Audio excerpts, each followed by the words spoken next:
እኔ እኮ ያለ መረጃ ስለማንንቀሳቀስ እዚህ በደንብ ነው ብዙ ነገር የምሰማው። ስዩምዬ በትዕግስት ከሰማን ገና ጉድ እናሰማለን። ቤተክርስቲያኒቱ ማለት ስማ ስማ የቃላትና የሐረጋት ለውጥ እናስተውላለን። ሎክ ይህም ለውጥ በተለያዩ ጊዜያት ከሚካተሙ የመጽሐፍ ቅዱስ ህትመቶች ውስጥ የቃላትና የሐረጋት ለውጥ እናስተውላለን።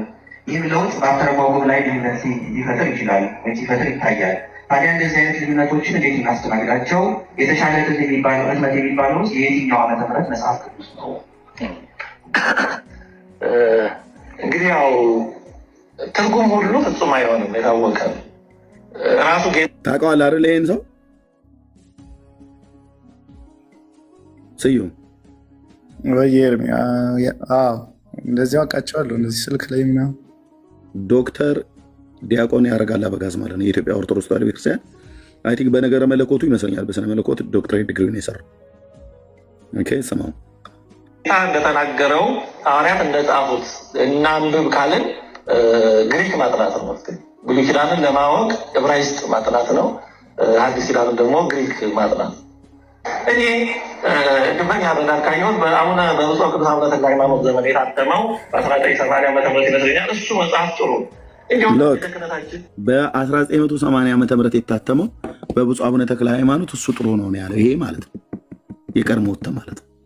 ኦኬ ምን እንደሚል ሰማው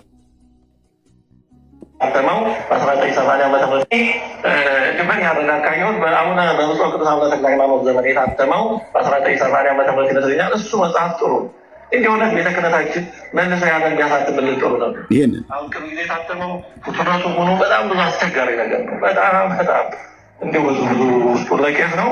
ያ እውነት እኔ ቤተ ክህነቱ ከመጽሐፍ ቅዱስ ማህበር ጋር እንዲያው ተነጋግሮ ያን መልሰው ቢያሳትምልን የተሻለው ቨርዥን ያ ይመስለኛል። ውስጡን ለቄስ ኤርሚያ አሁን የእርሳቸው አስተሳሰብ የእርሳቸው ስራ ወይም የቤተክርስቲያኗ ሲኖዶስ አይደሉም። እርሳቸው እኔ ሲኖዶስ ነው አላልኩም፣ ግን ይሄ ማናችንም አንተም እኔም ማንም የማይነቃው ቤተክርስቲያን ብላ የምትሰማው ሰው ነው። አንድ ግለሰብ ነው። ግልብ በል አይደለም። አሁን እርሳቸው አሁን ስለ አንድ መምህር እስከሆነ የምናወራው መምህሩ አድምጠኝና ከዛ ትቀጥላለህ። እኔ ይሄ ሰው ሲኖዶስን አላልኩም። ሲኖዶስን አውቃለሁ፣ እንደምታውቀው በቤቱ ያደግኩ ሰው ስለሆንኩ ማለት ነው። ሲኖዶስን አውቃለሁ፣ የሊቃውንት ጉባኤን አውቃለሁ፣ ጠቅላይ ቤተ ክህነትን አውቃለሁኝ፣ የቤተክርስቲያኒቱ የስልጣን እርከንን አውቃለሁ፣ ኖሬባት አገልግዬባት ማለት ነው። ዝም ብዬ ከውጭ አይደለም የማውቀው። ይህ ሰው ግን በቤተክርስቲያን ውስጥ አንድ ግለሰብ ነው። ኦኬ ድቁና ስልጣን አለው፣ እዛ ደግሞ ዶክትሬት ዲግሪም አለው። ኦኬ ቤተክርስቲያን ውስጥ አሁን በማህበረ ቅዱሳን ባለ የቴሌቪዥን ፕሮግራም በዛ መርሃ ግብር በደንብ የሚታወቅ ነው። ኢትዮጵያ የኦርቶዶክስ ቤተክርስቲያን ዲያቆን የሆነ ሰው ነው፣ እንደኔና እንዳንተ ማለት ነው። ኦኬ በዚህ ውስጥ ቅድም ስጠራልህ ይህ ሰው ቤተክርስቲያኒቱን ሙሉ በሙሉ ይወክላል፣ የእሱ ድምፅ ማለት የቤተክርስቲያኒቱ ድምፅ ነው እያልኩ አይደለም። ይህንን አሁን አንተ እጅ ላይ ያለውን ያስከውን መጽሐፍ ከሱ ጀምሮ በአንድ መዓት የቤተክርስቲያኒቱ ልሂቃን አንቀበለውም ብለዋል። እሱ መጽሐፍት እጅ ላይ ያለው እኮ መጽሐፍት ነው እጅም ላይ ያለ። ኦኬ ከሴቶች መካከል ነው ብሎ የሚለው አንተ ደግሞ አይልም እሱኛው ብለው በሚል ይሄኛውን አመጣው ማለት ነው። ለምሳሌ አሁን እዛው ክፍል ላይ እስቲ ከፍ ብለህ እስኪ ና አንብበው። ቁጥር 38 ደግመህ አንብበው። ቁጥር 38 ደግመህ አንብበው ዲያቆንዬ። ትልቁ ላይ አላርግ ቁጥር 38 አንብበው።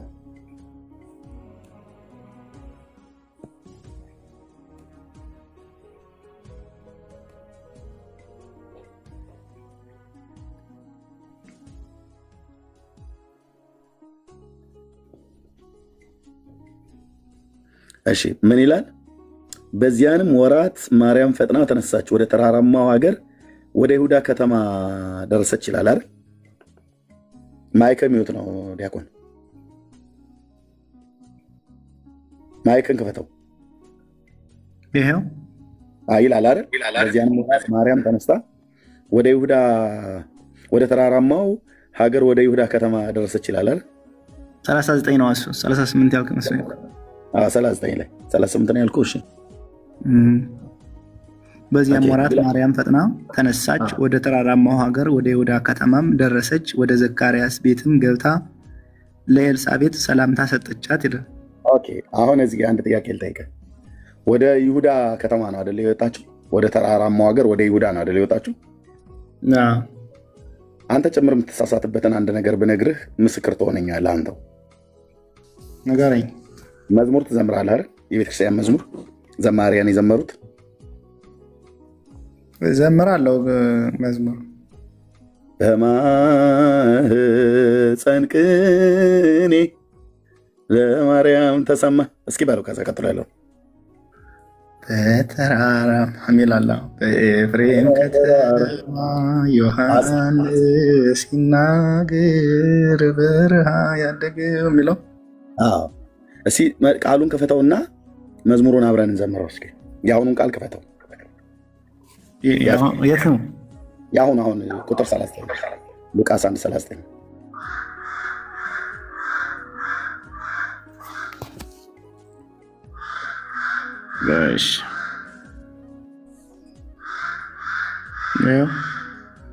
ክፈተው። በዚያን ወራት ማርያም ፈጥና ተነሳች፣ ወደ ተራራማው ሀገር ወደ ይሁዳ ከተማ ደረሰች ይላል። በማኅፀን ቅኔ ለማርያም ተሰማ፣ በተራራማው ሀገር በኤፍሬም ከተማ ነው አይደል የሚለው መዝሙሩ? የት አለ የኤፍሬም ከተማ? የት አለ የኤፍሬም ከተማ የሚለው የእግዚአብሔር ቃል እንዴ? እኮ የመዝሙር እኮ ነው በመዝሙር ውሸት ይቻላል? የት አለ የኤፍሬም ከተማ? እኔ ቤተክርስቲያንን ወክሎኝ ወይ አንድ መዝሙር ለምሳሌ ሲዘመር ዲያቆንዬ ነገሩንማ እንዳትለው እንደው ከእውነት ጋር እንዳትጋጭ።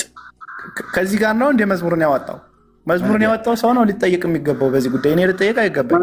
አንተም እየተጠየቅ ነው፣ እየዘመርክ ነው፣ ውሸትን እየዘመርክ ነው። እሱ ውሸት ዘመረ፣ አንተም ውሸትን እየዘመርክ ነው እኮ።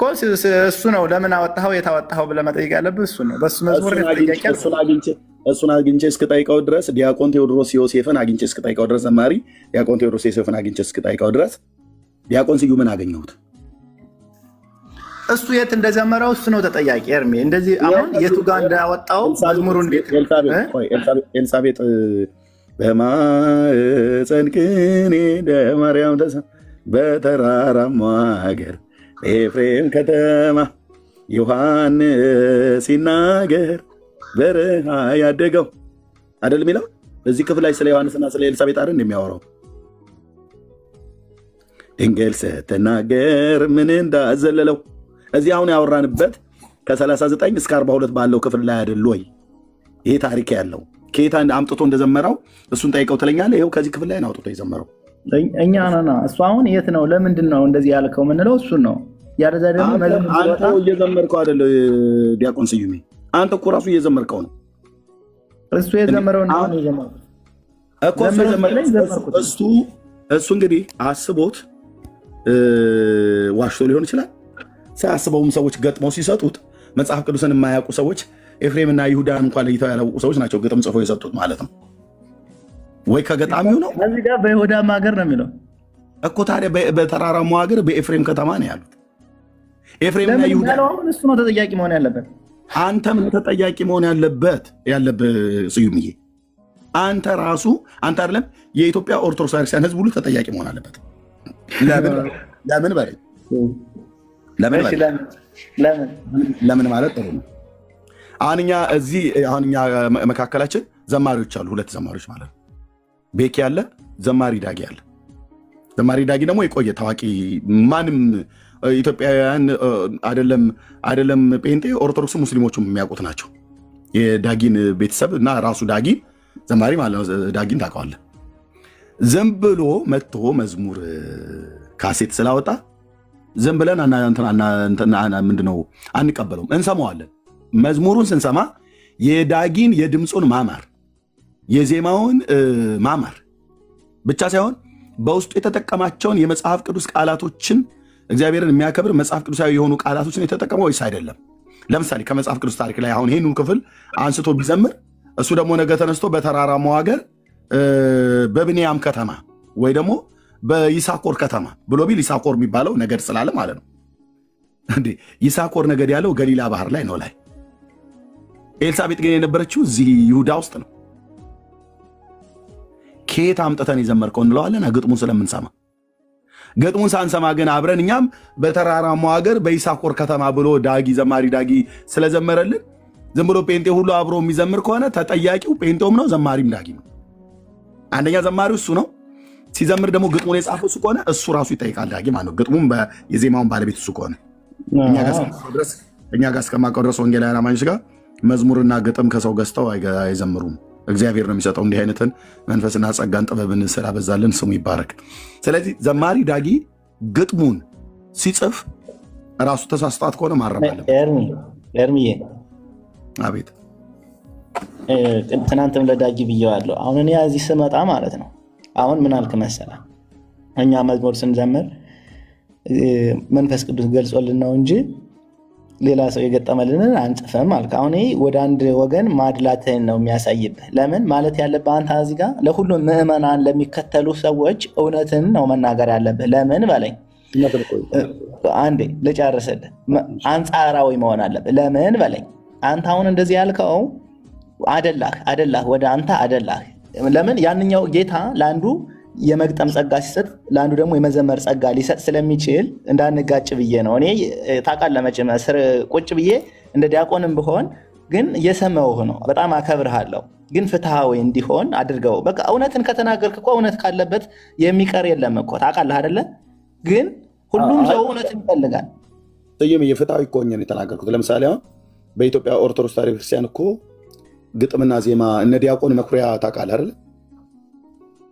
እሱን እኮ አንተም ታውቃለህ እኮ ብዙ ነገር ታውቃለህ አንተ፣ እኔም አውቃለሁ እኮ ይሸጣሉ። ስለዚህ ግጥምና ዜማ ገዝተውም ስለሚዘምሩ ነው። እና አሁን ማነው ዲያቆን ዮሴፍ ዘማሪ ዮሴፍ ማለት ነው ይህን ክፍል ሲዘምር በተራራማው አገር በይሁዳ ከተማ ብሎ የሚለውን መጽሐፍ ቅዱስ ያለውን በኤፍሬም ከተማ ብሎታል። አንተም ዛሬ መሰለኝ እንደዚህ አስተዋልከው አሁን ሳሳይ ማለት ነው። ልክ ቅድም መካከል ብሎ የሚለው ቃል በብፁዕ አቡነ ተክለ ሃይማኖት እትም አሁን በእጅ ላይ ባያሳየው 80 አሐዱ ላይ አለ። አንተ ደግሞ በብፁዕ አቡነ ጳውሎስ በታተመው እጅ ላይ እኔም እጅ ላይ ያለ እሱ መጽሐፍ ቅዱስ ቀዩ ቅብ ያሆነ ያለው ማለት ነው። እነ ዲያቆን ዶክተር ያረጋል አበጋዝ ውስጡ ለቄስ ነው ብሎ ያሉት መጽሐፍ ማለት ነው። በእሱኛው መጽሐፍ ላይ መካከል ብሎ የሚለውን አውጥተውታል። አየህ፣ በመካከል ብሎ የሚለውን አውጥተውታል። እሱ አንተ እጅ ላይ ያለውን እዚህ ደግሞ መካከል ብሎ የሚለው አለ በብፁዕ አቡነ ተክለ ሃይማኖት እጅ ላይ እትም ላይ ያለው። ስለዚህ ያንተ እጅ ላይ ያለው እትም አይደለም እውነተኛ የሚሆኑ ከእሱ በፊት የታተመው በብፁዕ አቡነ ተክለ ሃይማኖት የዛሬ 37 ዓመት የታተመው እሱ ነው ትክክለኛ 37 ዓመት ወይ 47 ዓመት 80 ስንት ነው? ቆይ እንዳልሰሰት እዚህ ስለሚቀዳ 2018 በዛ ላይ ያዘው ሲቀነስ 1980 38 ዓመት የዛሬ 38 ዓመት የታተመው እሱኛው ከመታተሙ በፊት እጅ ላይ ያለው ከመታተሙ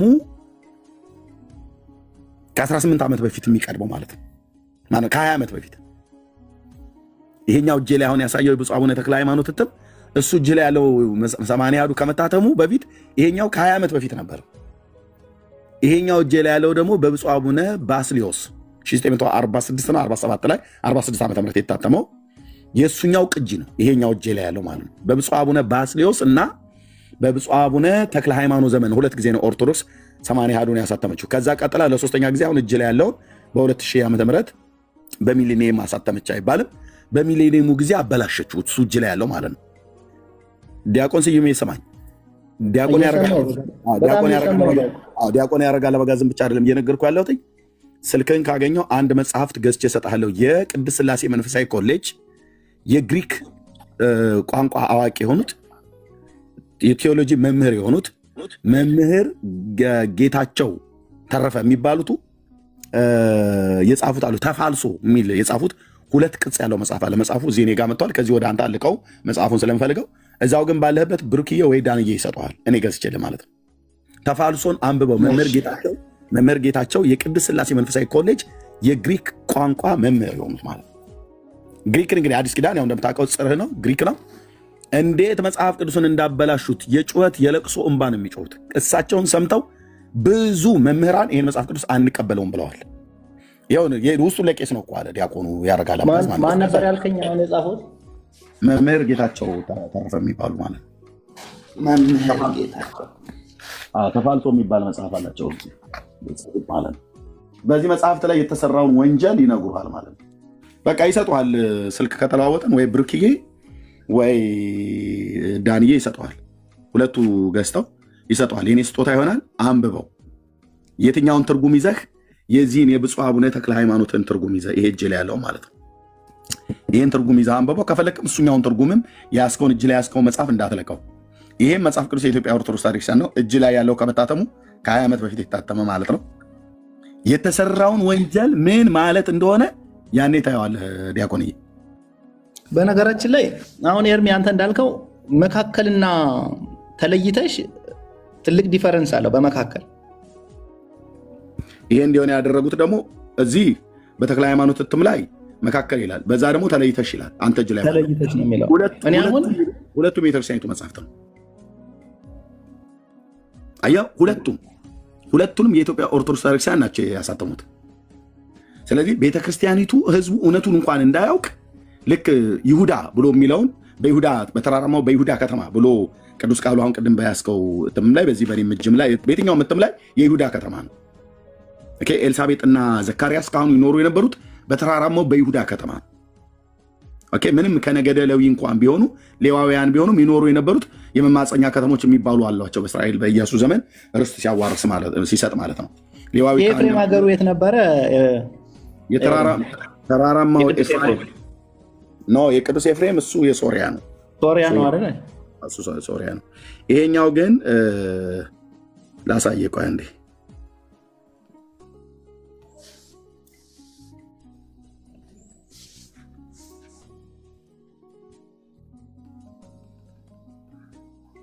ኦኬ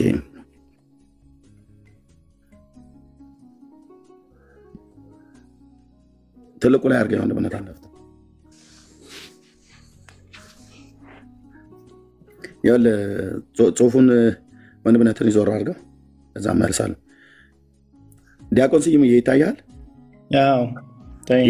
ይሄ ማፕ ታይም ኦፍ ጃሽዋ ነው። የ12ቱ ነገደ እስራኤል ርስት የወረሱበት ማለት ነው። ርስትን ሲያከፋፍላቸው የሰጠበት ለነገዱ ሲሰጥ ሲያከፋፍል ቦታ የት ቦታ ላይ ለእነማን እንደደረሰ በሚታይበት ቦታ ላይ አሁን የሉቃስ ወንጌል መጽሐፍ ምዕራፍ 1 ቁጥር 49 ላይ ማርያምን በዚያን ወራት ተነስታ ወደ ይሁዳ ከተማ ወደ ተራራማው ሀገር ወደ ይሁዳ ከተማ ብሎ ያለው እና ዘማሪ ቴዎድሮስ ደግሞ በተራራማው ሀገር በኤፍሬም ከተማ ብሎ ያው እንደዋሻው ማለት ነው።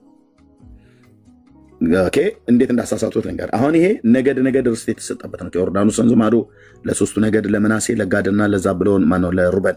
አሁን እዚህ ጋር ጁዳ የሚለው ይታያል። እስኪ ጁዳ የሚለው ይታያል እዚህ ጋር ቢጫው ጁዳ የሚለው GUDA ጁዳ። ይሄ ለነገደ ይሁዳ የተሰጠ ነው። ስምዖን እዚህ ጋር ቢኖርም ይሄ ለነገደ ይሁዳ የተሰጠ ርስት ነው። ጌታችን ከዚህ ለነገደ ይሁዳ ከተሰጠው ርስት በቤተልሔም አውራጃ ውስጥ ኤፍራታ በሚባል ቦታ ላይ የተወለደው። ቤተልሔም እንደዚህ ስስባት ትታያለች። እዚህ ጋር ቤተልሔም የሚለው እዚህ ቤተልሔም ደግሞ በሚባለው አውራጃ ነች። በዚች አውራጃ ውስጥ ደግሞ ቦታዋ ኤፍራታ የምትባል ቦታ አለች። በጣም ጥንጥዬ መንደር ናት። እዚህ ቤተልሔም አውራጃ ውስጥ እዚህ ጋር አላስቀመጡትም። ኤፍራታ የምትባል ቦታ አለች። ኤፍራታ ላይ ነው የተወለደው ጌታ። የት? በኤፍራታ መንደር በቤተልሔም አውራጃ በይሁዳ ምድር ማለት ነው። አሁን ይሄ ደግሞ እዚህ ጋር መካከል ላይ ይታያል። እዚህ ጋር BENJAMIN የሚል ቤንጃሚን ከ12ቱ ከያዕቆብ ልጆች የመጨረሻ የተወለደው ቢንያም የሚባለው ለእሱ ደግሞ ርስት ተደርጎ እዚህ ጋር ተሰጥቷል። እዚህ ጋር አይተው ምን አይነት ከለር እንደሆነ እዚህ ቤንጃሚን የሚለው ማለት ነው። ኤፍሬም የሚለው EPHRAIM ብሎ የሚለው ኤፍሬም የሚለው ይሄኛው ፓርት ነው ማለት ነው። ይሄኛውም ተራራማ ነው፣ ይሄኛውም ተራራማ ነው። እስራኤል ተራራ ነች። አጠቃላይ ተራራማ ይበዛበታል። ኮረብታ ተራራማ ይበዛበታል። አሁን ሉቃስ ላይ ስናነብ ወደ ተራራማው ሀገር ወደ ይሁዳ ከተማ ብሎ ሲል ወደዚህ ነው የመጣችው። ማርያም ወደዚህ ነው የመጣችው። ዘማሪው ግን ምን አለ? ወደ ተራራማው ሀገር ወደ ኤፍሬም ከተማ አለ። ወደዚህ አልሄደችም።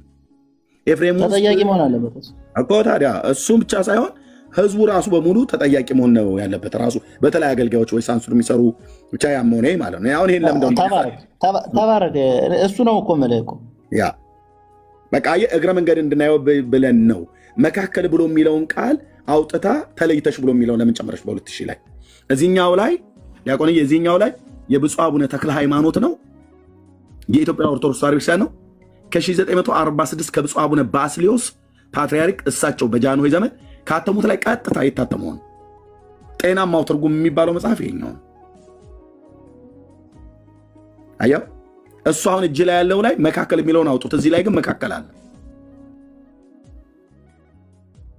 ለምን መሰለህ ኤርሚያ፣ አሁን አዝጋየው አንተ መዝሙሩን ያሳሳተው አንዱ ዮሴፍ ነው። ዮሴፍም ወይ የሰማ ይሆናል ወይ ነገር ሊሰማ ይችላል። ዘማሪ ዮሴፍ ቴዎድሮስ ነው። ዮሴፍ ዘማሪ ቴዎድሮስ። ስለዚህ ስለ መዝሙሩ እሱና ይህ መዝሙር ሲወጣ አጀስት አድርገው ያሳለፉት ሰዎች ነው በዚህ ጉዳይ ተጠይቀው መልስ ሊሰጡ የሚገባው። በዚህ መጽሐፍ ቅዱስ ግን ይህንን ለምዕመናን እንዲዳረስ ያደረጉት ያው ሲኖዶሱ ሳይፈቅድ መቼም ይህ መጽሐፍ ቅዱስ ማንም ሰው ሊሸጥም አይገባውም፣ አንድም ሰውም ሊተቸውም አይችልም። ይህን መጽሐፍ ቅዱስ ማለት ነው ከምልዓተ ጉባኤው ውጭ ማለት የጌታ ቃል ስለሆነ፣ ስለዚህ ይህንን ምና መዝሙሩን ለማገናኘት እኔ አእምሮዬ ስለማይቀበል ባታገናኘውስ ለማለት ያክል ነው። አመሰግናለሁ። እሺ፣ ግን አንደኛ በእግዚአብሔር ቃል ላይ በቀድሞ ትርጉም የሌለን ቃል አዲስ እንግዳ ነገር አምጥተው ሲጨምሩ አንተም ብትሆን እንደ አገልጋይ ካህን እንደመሆን መጠን ዲያቆንህና ክህነት አለ። ምንም እንኳን መጽሐፉ ይሄኛው አውጥታችሁ ጣሉ የተሳሳተ ነው ብሎ ማለት እዛ ደረጃ ባይደርስም፣ ይሄ ግን ለምንድን ነው የተቀየረው ብሎ ግን የመጠየቅ መብት አለ ካህን እንደመሆን መጠን። ሁለቱን ምትም አሁን ይሄ እጅ ላይ ያስከው የብፁዕ አቡነ ተክለ ሃይማኖት እጅ ላይ እንዳያስከውሉ የብፁዕ አቡነ ጳውሎስን እጅ ላይ እንዳያስከውሉ የብፁዕ አቡነ ተክለ ሃይማኖት አሁን ያሳየውን እጅ ላይ ቢኖር ሄደ ወይ ንስሐ አባትን ወይ መምህራንን ወይ ጳጳሳትን መጠየቅ ትችላለህ። አገልጋይ ነው መጠየቅ አለብን። ለምሳሌ መካከል ብሎ የሚለው ተለይተሽ ብሎ በሚል ለምን የቀየራችሁት ብለበላቸው። ማን የነገረ ብለው ካሉ በቀድሞ የአቡነ ተክለ ሃይማኖት እትም ላይ አይቼዋለሁ። ከፈለጋችሁ ላሳያችሁ በላቸው፣ አሳያቸው። እዛ ቤተክርስቲያኑ ስላለ መጽሐፉ ማለት ነው። እንደዚህ አይነት ነገር በጣም አደገኛ ትውልድ ገዳይ ነው። ይሄ ብቻ አይደለም። በተለይ በጌታችን በኢየሱስ ክርስቶስ ያው ከአርስታችን እንዳያወጣን ብለን እንጂ በጌታችን በኢየሱስ ክርስቶስ ጉዳይ የተጻፈ ነገር ሁሉ በሙሉ ኢየሱስ ክርስቶስ ለሱ የተነገረውን እየሰረዙ ያልተባለለትን ይላሉ ሳይሆን ብለዋል። በሱኛው መጽሐፍ ላይ ለምሳሌ ከእናት ቋንቋው ከግሪኩ ላይ የሌለ ከግዕዙም ላይ የሌለን ቃል ሁሉ ጭምር ተጠቅመውታል። አለ መጽሐፉ አጠገብ ኤርምዬ፣ የትኛው የ2000 አለ ማለት በደንብ እንዲያስተውልም ቼክ እንዲያደርግ እንድንረዳውም አንደኛ መቅድሙ ላይ ያለውን ምን ብለው እንደጻፉ ቢመለከተው ብታሳየው፣ በምን መልኩ እንዳስተካከሉት እዚህ 2000 ላይ ብታሳየው። ሁለተኛ እንግዲህ ስዩም የብሉይ ኪዳን መጽሐፍቶች በምን ቋንቋ ነው የተጻፉት?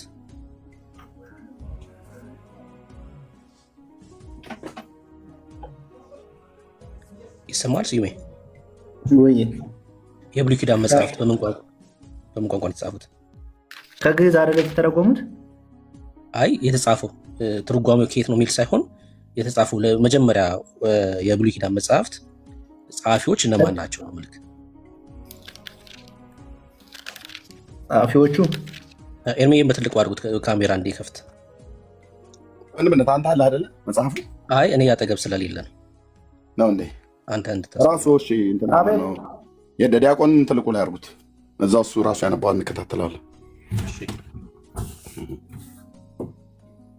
እሺ ስዩም የብሉይ ኪዳን መጽሐፍት በምን ቋንቋ ነው የተጻፉት?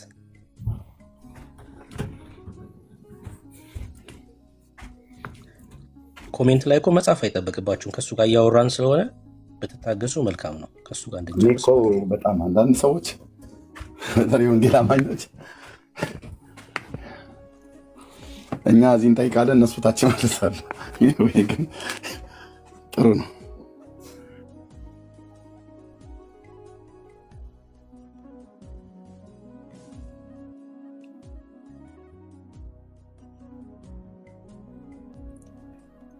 ስዩም አለክ?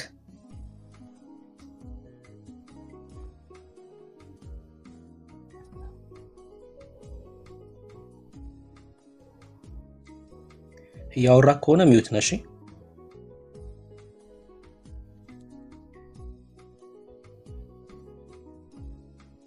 እሺ በቃ መጽሐፉን አሳየን። በቃ ችግር የለውም። አይ ቲንክ ቢዚ የሆነ ይመስለኛል። ትንሽ እንጠብቀው። እሺ እሺ ትዛለ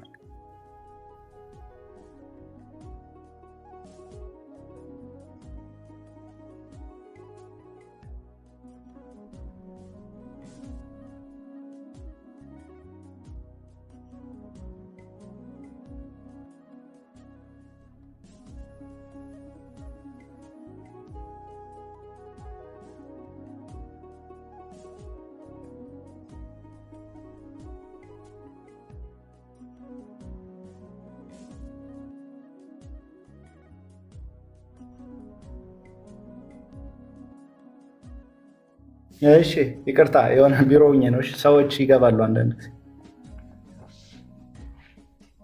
ችግር የለውም። ለዛ ነው የጠበቅን። ተረድተናል። ምን አልከኝ? ምን ነበር ያልከኝ? የብሉይ ኪዳን መጽሐፍት በምን ቋንቋ ተጻፉ ብዬ ነበር የጠየቁት። ኦኬ መጽሐፍቶች እንዴት ተጽፈው እንዴት እየተረጎሙ ከኛ እንደደረሱ ነው። ኦሪጂናል ጽሁፉ በምን ቋንቋ ነው የተጻፈው? በግሪክ ነው በዕብራይስጥ? እንደዚህ ነው የብሉይ ኪዳን ማለት ነው። እንደዚህ ነው ኤርሚ? እሺ እሺ በሂብሩ። እሺ የአዲስ ኪዳንስ? ከዕብራይስጥ ወደ ግሪክ፣ ከግሪክ ወደ ግዕዝ፣ ከግዕዝ ወደ አማርኛ ነው። የአዲስ እየጠየቀኝ ነው ወይስ እኔ እዚህ ጋር የሆነ ትክክል ላልመልስልህ እችላለሁ? እሺ ምንድነው ልልህ የፈለኩት ዋናው ሀሳብ፣ ችግር የለውም። የብሉይ ኪዳን መጽሐፍት የዳንኤል 7ቱ ምዕራፍ በአርማይክ፣ ሌላው ደግሞ በሂብሩን የተጻፈው። የዳንኤል 7 ምዕራፎች በአርማይክ ቋንቋ፣ ሌላው ደግሞ በሂብሩን የተጻፈው። የአዲስ ኪዳን ደግሞ በግሪክ ነው። ራሱ መጽሐፉ የግሪኩ መጽሐፍ ወይ የዕብራይስጡ መጽሐፍ እንደዚህ አይልም ካለ ከመጀመሪያው ከጸሐፊዎቹ የተለየ ሀሳብ ይዟል ማለት ነው አይደል? መጽሐፉ ለምሳሌ ጳውሎስ መልእክታቶቹን ሲጽፍ በግሪክ ቋንቋ ከጻፈ ይሄ አንተ ያዝከው መጽሐፍ ህዳጉ ላይ በግሪኩ እንደዚህ የሚል የለም ካለ ከመጀመሪያው ጽሕፈት የተለየ ሀሳብ ይዟል ማለት ነው አይደል? መጽሐፉ ሲተረጎም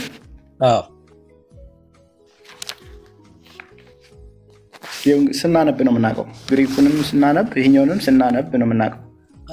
ራሱ አንተ ያዝከው መጽሐፍ ነው የምልህ ህዳጉ ላይ በግሪኩ እንደዚህ የሚል የለም፣ በዕብራይስጡ እንደዚህ የሚል የለም ካለ ከመጀመሪያው ጽሕፈት የተለየ ሀሳብ ይዟል ማለት ነው አይደል? መጽሐፉ በኦሪጂናል ከሆነው ጽሑፍ የተለየ ሀሳብ ይዟል እንደማለት ነው። ኦኬ አንዴ ድገምልኝ፣ ግልጽ እየሆነልኝ አይደለም። ካሜራውን ክፈተው አንዴ፣ መጽሐፉን ክፈተውና ላሳይክ። ኦኬ እሺ ካሜራውን ጠብቀኛል።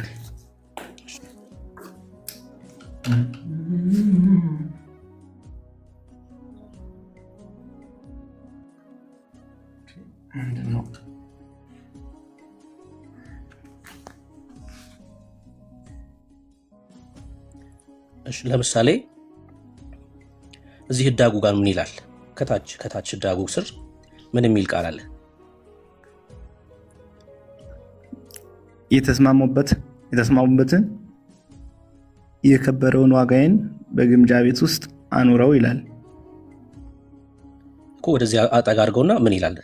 ከመጀመሪያው ጀምሮ አንብቡ። ይኸውልህ አንብቡ። የተስማሙበትን የከበረውን ዋጋዬን በግምጃ ቤት። አሁን ይሄ ማቴዎስ ላይ ነው። ዕብራውያን እሺ፣ በግምጃ ቤት ውስጥ አኑረው ይላል። በግምጃ ቤት ውስጥ አኑረው ይላል አይደል? እሺ ሌላ ክፍል ላይ ሌላ አንድ ክፍል ላይ ክፈት። ዝም ብለህ አንድ ክፍል ላይ ሌላ ክፍል። እሺ እንዲያውም ስለ ርዕሳችን ላውራሽ። ግዕዙ ይላል፣ በግሪኩ ይላል። በግሪኩ ይሄንን አለሽ። እሺ አሁን ለምሳሌ ደስ ያለሽ የሚለው በግሪኩ እና በአንዳንድ የግዕዝ ዘር የለም ይላል። አዮ ደስ ያለሽ የሚለው ቃል እኛ ያስገባነው ነው እንጂ በግሪኩም ሆነ በአንዳንድ የግዕዝ ዘር ውስጥ የለም የሚል ሀሳብ አለው። ሶ በግሪክ ይሄ ቃል ከሌለ ደስ ያለሽ የሚለውን እኛንን ያስገባንበት እያሉ ነው ያሉት አይደል ጸሐፊዎቹ፣ ወይ ደግሞ ኦርቶዶክስ ተዋሕዶ በሁለት ሽትም ላይ እኛ ጨመርንበት በግሪኩ ይሄ ቃል የለም እያለች ነው አይደል? ኤርሚ የምለው እኔ እሱ ጋር ስለምግባባ ነው ብሩኬ። አንዳንዴ ማለት ወይም አሁን ኤርሚ እሱ እንደዚህ የሚለው እኮ ማለት በመጽሐፍ ቅዱስ እኮ እየተስማማ አይደለም እኮ ብሩኬ ማለት አልገባኝም። ብሩኬን ሳይሆን ስዩምዬ፣ ብሩኬን በጣም እዚህ ያሉ ወንድሞች በጣም በጣም ከኔ በላይ የምትወዳቸው ወንድሞች ናቸው። ልብ በል። አይ እሱ እኮ በመጽሐፍ ቅዱስ ልክ አይደለም ልክ ነው እያለኝ እኮ ነው አሁን ያለው እኮ ልክ ነው እኮ አሁን ታውቃለህ ቤተክርስቲያኒቱ ብሉይ ኪዳንን በተመለከተ በዕብራይስጥ፣ አዲስ ኪዳንን በተመለከተ በጽር በግሪክ ብላ አስተምራናለች። ይሄ ማንም ሰው ያውቃል። ስለ መጽሐፍ ቅዱስ በተለይ በሰንበት ትምህርት ቤት የገባ ወይ ደግሞ ዲያቆናት እንኳን ብንሆን እንደኔና እንዳንተ ይህንን የማያውቅ የለም። እንደው የማያውቁ ካሉ ነው በጣም ጥቂቶች የተወሰኑ ሊሆኑ ይችላሉ። ኦኬ። ስለዚህ አሁን በግሪኩም ላይ በግዕዙም ላይ ከሌለ ግሪኩ እናት ቋንቋው ነው። አዲስ ኪዳን በተመለከተ ከግሪኩ ወደ ግዕዝ ነው የተረኮመችው ማለት ነው። ግዕዙም ላይ ደግሞ የለም ደስ ያለሽ ብሎ የሚል የለም። እናት ቋንቋውም ላይ የለም። ግልባጩ ግዕዝም ላይ የለም። አማርኛው ላይ 2000 ላይ ሳይሆን አንተ ከያዝከው ላይ እኮ አለ እኮ ይሄ። አይ እንደዛ አይልም። ደስ ያለሽ አይደለም ብሎ የሚለው ደስ ይበልሽ ነው። እስኪ አንተን አውጣው ነው ቆይ። ስለዚህ ወንድሜ አሁን ወይ ብሩኬ አንተን አውጣው፣ የያዛችሁትን አውጣው።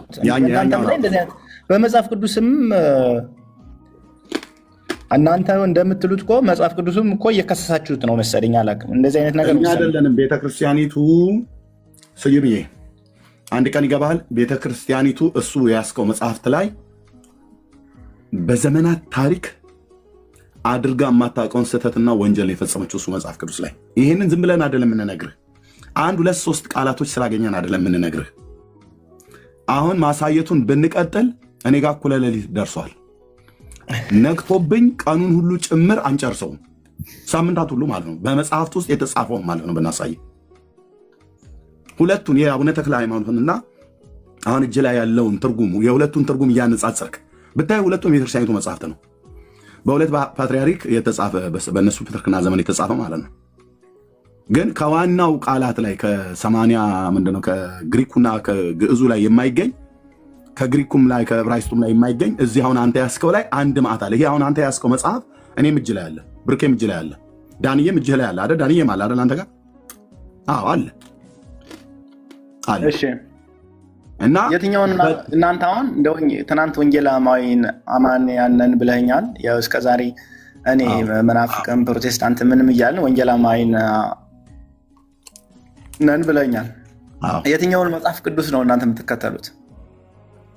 እኛ በንጉሱ በጃንሆይ ዘመን የታተመው በ1954 66 ተብሎ የተባለው ነው። አሁን ይሄ ቀደም ያሳየው ብፁዕ አቡነ ተክለ ሃይማኖት 80 ወአሐዱ የተባለው ላይ ዲትሮካኖኒካል የሚባል የብሉይ ኪዳን ተጨማሪ መጽሐፍት አለ። እሱ ሳይገባ ሌላውን እንቀበለዋለን። የአዲስ ኪዳን የብሉይ ኪዳን ነው የ80 አሐዱ ላይ ያለውን ቅድም ያሳየውን ማለት ነው። የብፁዕ አቡነ ተክለ ሃይማኖት እትሙንም አንተ አሁን እትሙንም የራስ የትምም የእናንተ የታተመበት ዘመንም ስላለ በኃይለ ሥላሴ የታተመውን ነው በ1879 በኃይለ ሥላሴ ዘመነ መንግስት የታተመው ነው። አሁን አብዛኛው በወንጌላውያን የምንጠቀመው። ኦኬ እሱ ነው እንጂ ሌላ መጽሐፍ ቅዱስ በማንኛውም ጊዜ ቢታተም አትፈልጉም? ኖ ይታተም፣ ችግር የለም። እኛም ከዛ በኋላ አሁን አዲሱ መደበኛ ትርጉም የሚባል በኤንአይቪ አዲሱ መደበኛ ትርጉም ማለት በዓለም አቀፍ ኢንተርናሽናል ባይብል ሶሳይቲ የታተመ አለ እና እሱንም እንቀበላለን። ግን ከዋናው ከዕብራይስጡና ከሰባ ሊቃናት ተብሎ የሚባል አይደነ ታውቀው ከሆነ ሴፕቱዋጀንት የሚባለው ከሱ ትርጉም ጋር የተገናኘ ነው ተብሎ የሚባል አለ። ግን ዋናውን የመጽሐፍ ቅዱስን መሰረታዊ ቋንቋ ግዕዙና ዕብራይስጡ የሚናገረውን ዋናውን ዘር ሳይለቅ የተተረጎመውን ነው የምንቀበለው። 66 ነው የምንቀበላቸው አጠቃላይ መጽሐፍቶች ቁጥር ከብሉይ ኪዳን 39 ከአዲስ ኪዳን 27። ኦርቶዶክስ እነዚህን በሙሉ እንዳለ ትቀበላለች። እኛ የምንቀበለውን ትቀበልና በላው ላይ ግን የምትጨምረዋለን። ካቶሊክም እንደዚሁ የምትቀበለው እኛ የምንቀበለው ትቀበላለህ፣ በላው ላይ ግን እንጨምረዋለን። እና አሁን ብሩኬ የሚልህን ብትሰማው ስዩምዬ እኔ ጋር እኩለ ሌሊትም ስለሆነ ስለደከመኝም ልተኛም ስለሆነ እዚህ ወንድሞቼ የሚያወሩትን ብትሰማቸው በመረጃና በማስረጃ ስለሚያወሩ ታየዋለህ። በቃ ትውልድ አንተም ታየዋለህ። ሄዳ አባቶችንም ልጠይቅ ብለህ ብትል ደርዝ ያለው ነገር የምትናገረው መረጃ ያለው ማለት በማንም ትውልድ ፊት የምታፍርበትን ነገር አናሳይህም። መረጃም ቢሆን ተሳስቷል ብለህ እንኳን ለማለት ይሄው እዚህ ጋር እንደዚህ ተብሎ ተጽፏል በቀድሞ ትርጉም ላይ፣ አሁን ደግሞ እንደዚህ ተብሎ ተጽፏል። ለምንድን ነው ይሄ የተቀየረው? እናት ቋንቋው ላይ የለም። ሲጀምር ግሪኩ ላይ መኖር ነበረበት። ግሪኩ ላይ ከሌለ ግዕዙ ላይ መኖር ነበረበት። ከግሪኩም ከግዕዙም የሌለውን እንዴት ላይ ልጽፉ ቻላችሁ ብለህ ጥያቄ መጠየቅ ቻሌንጅ ማቅረብ ትችላለህ አባቶች ማለት ነው። እና ይሄን ነው የምልህ። ቴንኪው። እሺ አመሰግናለሁ ኤርሚዬ። ያው አንተም ስለደከመ አረፍ በል። እኔም ያንኛውን መጽሐፍ ቅዱስ ከማገኝበት አገኘዋለሁ። ያው ከተማ ውስጥም ስላለው የትም ፈልጌ እሱን እገዛለሁ።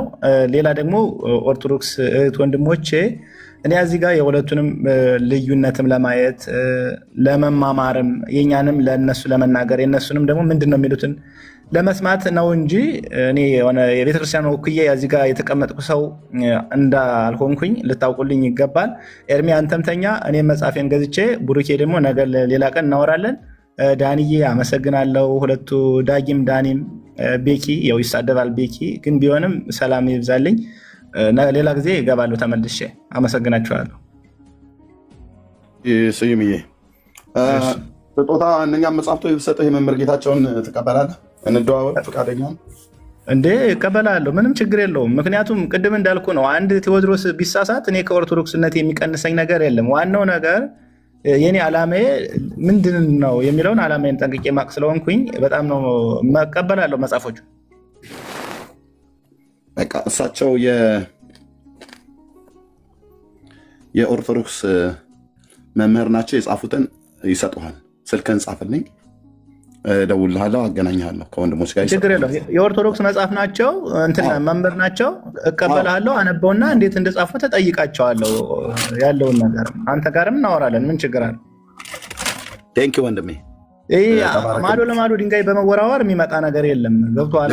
በማወቅ ነው የሚሆነው እንጂ አንተ ኦርቶዶክስ የተቸኔ እንደዚህ ጴንጤዎች እንደዚህ ናቸው፣ ፕሮቴስታንት ወንጌላውያን እኔ ወንድሞቼ ናቸው። በጣም ነው የምወዳችሁ። ቀረብ ብዬ ዝቅ ብዬ የምችለውን እየነገርኳችሁ የምትችሉትን እየነገራችሁኝ መስማት እፈልጋለሁ። እኔ እናንተንም አልጠላችሁም። በጣም ነው የምወዳችሁ ከምላችሁ በላይ ማለት ነው። እንዲያውም ካላችሁ ውስጥ ትግላችሁን ጥረታችሁን እወደዋለሁ። ምክንያቱም ቅድም አሁን የት አመጣኸው ይህንን መዝሙር ተብሎ ቴዎድሮስ ያልተጠየቀበት ምክንያትም ሊያስጠይቀው ይገባል። ለምን ዝም ማለት የለባትም። የኛ ቤተክርስቲያን ኩላዊት ጥንታዊት እንደመሆኗም ማለት ነው። የእናንተ መነሳት የእናንተ መጠንከር ቤተክርስቲያኗንም ያጠነክራል። እኔ ሌላ ጥላቻ ምናምን የለኝም። በጣም ነው ማከብራችሁ መወዳችሁ። መጽሐፉን ደግሞ ስጠኝ፣ ማን እንደጻፈው ተከታትለን እናያለን። ከዛ ከሰውየው ይቅርታ ወይ ከሰዎቹም ያለውን ነገር ማጥናት እችላለሁ። አመሰግናለሁ። በተረፈ እግዚአብሔር ያክብርልን። ቴንኪው ዲያቆንዬ። እሺ ቻው። እሺ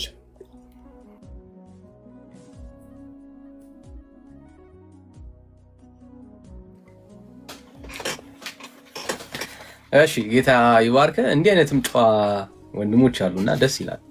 ዲያቆን ሆኖ እንዴት እንደወደድኩት ለነገር አልችልም። ምን አይነት ቤተሰብ እንዳሳደገው በቃ በእውነት ዘር ትውልዱ ይባረክ።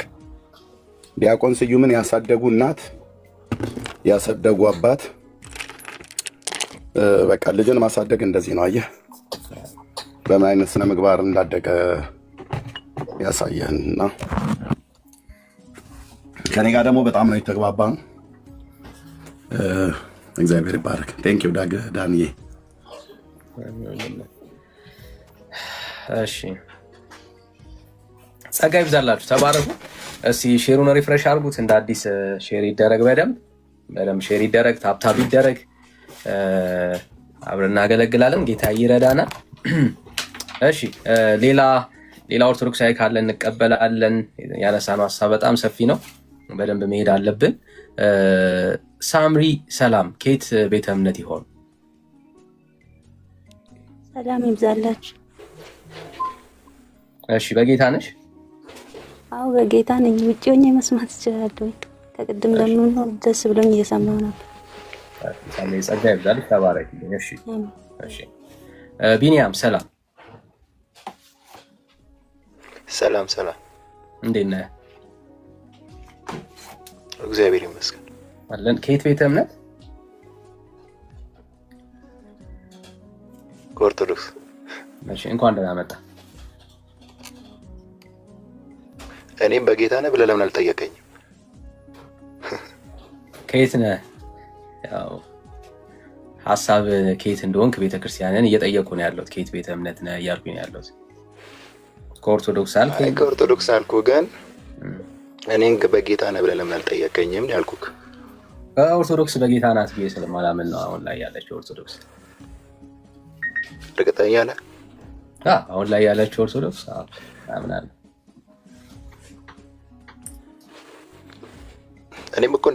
እኔም አንተን እንደዛው ነው የማስበው። አረ እሺ፣ እናያለን። ኤግዛክትሊ እናያለን። እስቲ አሁን የትኛው በጌታ መሆኑ አለመሆኑን እናያለን። ለምሳሌ ቤተክርስቲያናችሁ ውስጥ ማርያም ከፈጣሪ በታች ከፍጡራን በላይ ናት ተብሎ ይታመናል። ከፍጡራን በታች ከፈጣሪ በታች ከፍጡራን በላይ ከፈጣሪ በታች ናት ተብሎ ይታመናል። እና መጽሐፍ ቅዱሳዊ ነው ብለህ ታምናለህ?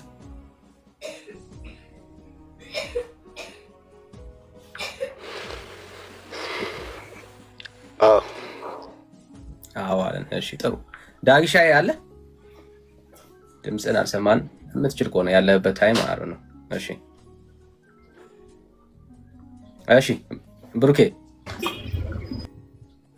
ተቀበለው። እሺ አንዴ ብሩኬ አለ? መጀመሪያ ስነ ምግባራችሁ ራሱ አይመጥንም እናንተ። አለውኝ ዳኒ። እሺ እስቲ ተቀበለው ብራዘር። ሄደ እኮ ስነ ምግባራችሁ አይመጥንም ብሎ ሄደ።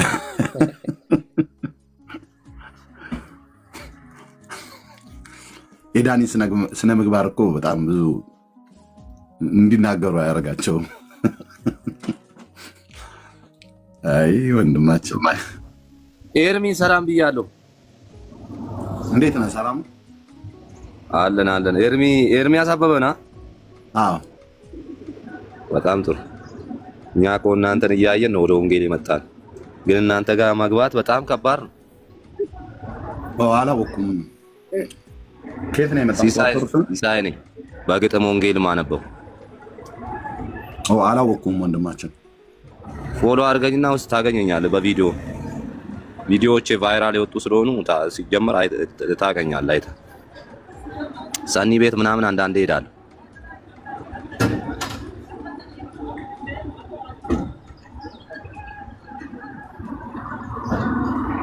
ኤርሚ ይሰማሃል? አዎ፣ አንዴ ከፈለገ ጋር ውይይት አላደረግንም? ኖ አንተ እዛ ላይ አላውቅም። ኤፍሬም በቅርብ ከአንተ ቤት ገብቶ ከሆነች ዶክተር ጋር አውርቷል አይደል? ወንድም ኤፍሬም ባለ ጊዜ። አዎ ኤፍሬም ባለ ጊዜ። በቃ የዛን ጊዜ እሱ ልጅ ነው ጎበዝ። እሱ ልጅ ነው። ኦኬ እንኳን ደህና መጣ። ስላላወቅኩ ነው። እሺ ቴንክ ዩ። መገናኘት እንችላለን። ኦኬ አሁን በጌታ ነህ? አዎ። ንስሐ ገብተሃል? በቸርች እየተማርክ ነው? አዎ ተምሬ ጥምቀት ወስጃለሁ። ያው ይቀረኛል፣ ሙሉ ለሙሉ አውቄያለሁ ሳይሆን ትምህርቶች መከታተል ስለመፈለግ ነው። የት ቤተ ክርስቲያን ነው? የተቀባ ቃለ ሕይወት ወሎ ሰፈር። አዎ የተቀባ የእግዚአብሔር ቃል። በቃ ያው ፎሎ አድርጌያለሁ። ታውቀዋለህ አይደል? ፓስተር አዲስ ነው አይደል? ማነው? ፓስተር ቴዲ ነው አይደል ያለው እዛ? ቴዲ ነው ያስተማሩኝ። ያሬድና እንትና ናቸው፣ ያሬድና ዘላለም።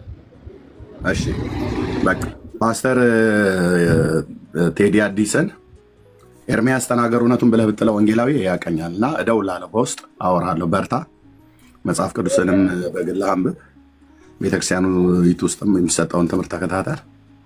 አሁን ፎሎ ስላደረኩ በምትመጣ ሰዓት እቀበልሃለሁ። በርታ ወንድማችን። ስንት ወር ሆነ ጌታን ከተቀበልክ?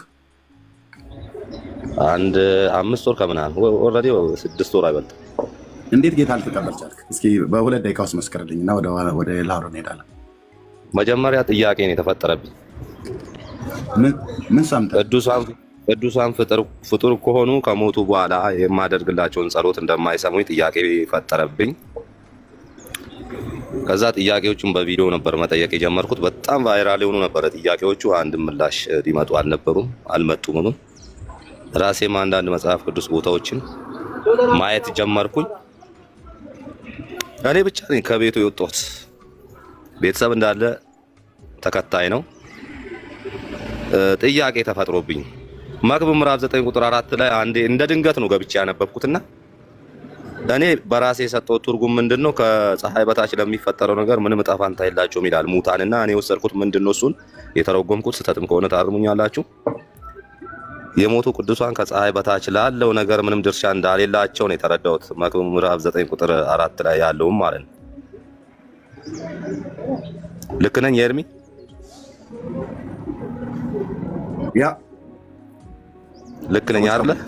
ሰዎች ከሞቱ በኋላ በዚህ ፕላኔት ላይ ስለሚሰራው ነገር ጻድቃንም ቢሆኑም እንኳን የሚያውቁት ነገር የለም። ከዛ ተነሳው መጀመሪያም እነ ትዝታው እነ ዘርፌ እንዳንተ አይነት እነ ቅዱስ እከታተላቸው ነበር። ባይዘዌ እነሱም መከታተል በጣም ጥቅም አለው። ብዙ ሰዎች አሁን አስቀድመው የጥላቻ የስድብ ነው የሚጽፉትና ግን እዛ ቦታ ቁጭ ብሎ ረጋ ብሎ መስማት በእውነት እኔ መመረጥ ነው ብዬ ነው ያሰብኩት። ምክንያቱም በጣም አደገኛ ልጅ ነበርኩኝ፣ ሰውም አልሰማ ልጅ ነበርኩኝ። በቃ አጠገቤ መጥተህ ኢየሱስ ካል ካንተ ስለ ሃይማኖት አታንሳብኝ እዚህ ጋር ነው የምለው። ምንም ማቃት መረጃ አልነበረችኝም። ኋላ ላይ ግን ብዙ ሰዎች ሲያርዱ ዳንኤስ ጋር አልመጣህም? ይሄ የሚስቀው ወንድም ጋር እዚህ ትልቁ ላይ ያለው ላልከኝ ምን እምነት? አይ ዳንዬ ጋር አልመጣህም ወይ ያልኩት ነው። ሲሳይን ዳኒ ጋር አንዴ ሰላም ብዬ ወጥቻለሁ። ትላንት ማታም በአካል አግኝቼው ነበር። ያው እፍታ ነው ስልክ እያወራን ያለፈኝ አይደለ? ዳኒ ማታ ሰላም እወዳለሁ ብዬ ነበር። አላወኩም ሲሲ ስልክ እያወራ ነበረ። ቦታውን ቶ የተያየንበት ቦታ ቶ ለሚዲያ ስል እንትን ነውና የርክ ነበር። አንተ ስልክ እያወራህና ሰላም ብዬ ነበር። በጣም እወዳለሁ ምናምን ወንድሜ ብዬ ነበርና ያው ስልክ ላይ ስላልነበርክ ረጋ ብለን አላወራንም። ያቺ ቦታ ማታ ያልኳት ቦታ ስራ ላይ ሆኜ ያናገርኩ ያቺ ቦታ እኔ እዛ ነው የምታገኘኝ። ኦልሬዲ አሁን በጣም ለውጥ አለው ኤርሚ። ምን አለ መሰለ በፊት አሁን ሰው ሲሞት እንዴት እንደምደነግጥ በቃ ራሴ ነገም ሟች ነኝ እያልኩ በቃ ሰውነቴ ሁሉ እንቀጠቀጣል። አሁን ግን በሞት እንኳን ፍርሃት የለብኝ። ምንድነው አሁን ለምሳሌ ኢትዮጵያ በኑሮ ውድነት ሰው ይጠላታል፣ ስዊዘርላንድን ግን ይወዳታል የኢትዮጵያ ሕዝብና ከኢትዮጵያ ወደ ስዊዘርላንድ አንዱ ልውሰድ ብትለው ፌንት ነው ይበላው በደስታ። ልክ እንደዛው ነው። እኔ አሁን ከሞትኩኝ ከጎጂው ሀገር ወደ ማነው በቃ ከጨቋኝ ሀገር ወይም ደግሞ በኑሮ ከሚጨቁን ሀገር ወደ ዘላለም ደስታ እንደምትሄድ ውስጤ ስላመነ በጣም ደስተኛ ያለው በጣም ቢግ ዲፈረንስ በእውነት በፊቱ ነው። አሁን ምንድነው ኤርሚ በመስተመጨረሻ የምነግርህ ድሮ ስሳደብ አይኔ የለኝም፣ ስድብ ፋብሪካ ነበርኩ። አሁን ግን ያየሁት ሁሉ እኔ እየቸገረኝ ያየሁት ሁሉ መኪና የሚነዳው ሰው ያሳዝነኛል። እኔ አንድ ብር የለኝም፣ መኪና የሚነዳው ሰው ያሳዝነኛል።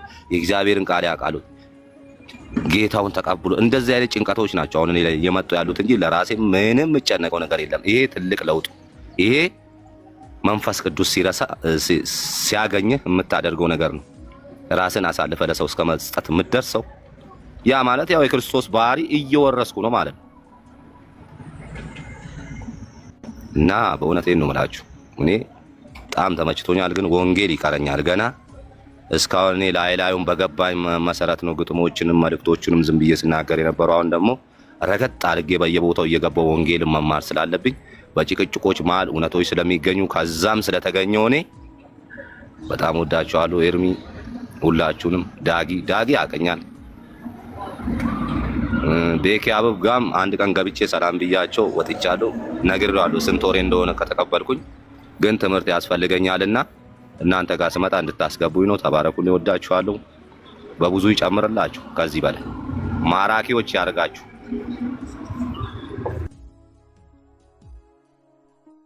ወንድማችን ሲሳይ ስለተዋወቁ እኔም ደስ ብሎኛል። ጌታ እግዚአብሔር ይባርክ።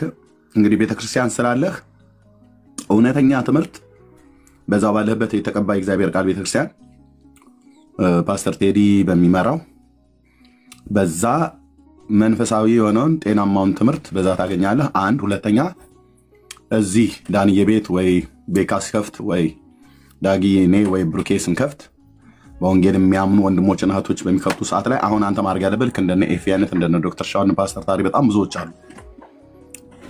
ማድረግ ያለብህ አሁን አንተ ከማንም ጋራ በመጽሐፍ ቅዱስ ጉዳይ መከራከር መወያየት የለብህም። ቢያንስ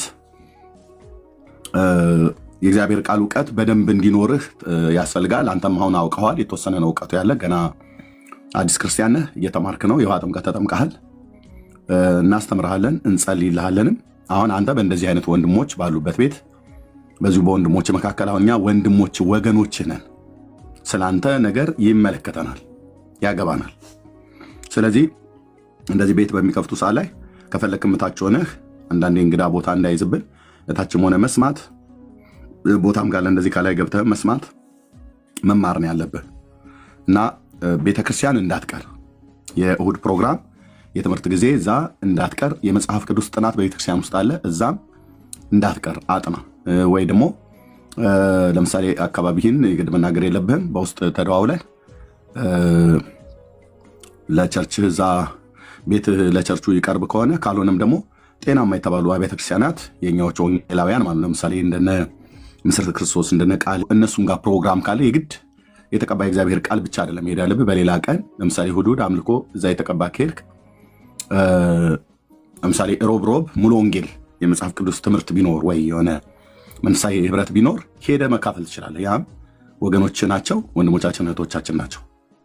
እና ማስታወሻ ደብተርህን ይዘህ መጽሐፍ ቅዱስህን ይዘህ ስክሪፕቶ ይዘህ በሚማር ልብ ድሮ ትምህርት ቤት ስንሄድ እንደምንሄደው በቅልብ በእግዚአብሔር ፊት እየጸለህ ከክፉ ባልንጀሮች እንደዚህ ወደ ኃጢአት፣ ወደ ዓለም፣ ወደ አይን አምሮት፣ ወደ ስጋ ፍቃድ ሊመሩ የሚችሉትን ከነሱ እየራቅህ መጽሐፍ ቅዱስን እያነበብህ እየጸለይህ ከወንድሞች ጋር እንደዚህ ከኛ ጋር አብረህ እንደዚህ በህብረት በመሆን ትንሽ ጊዜ ጠብቅ። አሁን የመጽሐፍ ቅዱስ መወያያ አይደለም።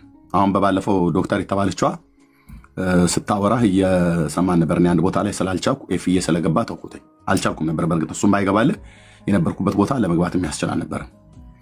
እና ዶክተሯ በጣም እያሳሳተች ነበር፣ ማቴዎስ 25ን ጠቅሳ ማለት ነው። እሷ በራሷ ፍሬ እንደፈለገች ነው የምትሄደው። እና አየህ እሱ ጴንጤ ነው ብላ አለችህ። አንተ ገና አዲስ ክርስቲያን ነህ። ከኤፍሬም ጋር ግን ልታወራ ስትል አይ ከእሱ ጋር የጀመርኩትን ልጨርስ እያለች ስትከራከር ነበር። ለምን ከኤፍሬም ጋር ታወራ? ለምን ከኤፍሬም ጋር ታወራ? ከእኛ ጋር ለምን አያወሩም? ከእኛ ጋር እናውራ ብለን ስንላቸው ነገረ ድህነት ላይ አያወሩም። ከመጽሐፍ ቅዱስም በራሳቸው መጽሐፍት አያወሩም፣ ይሸሻሉ።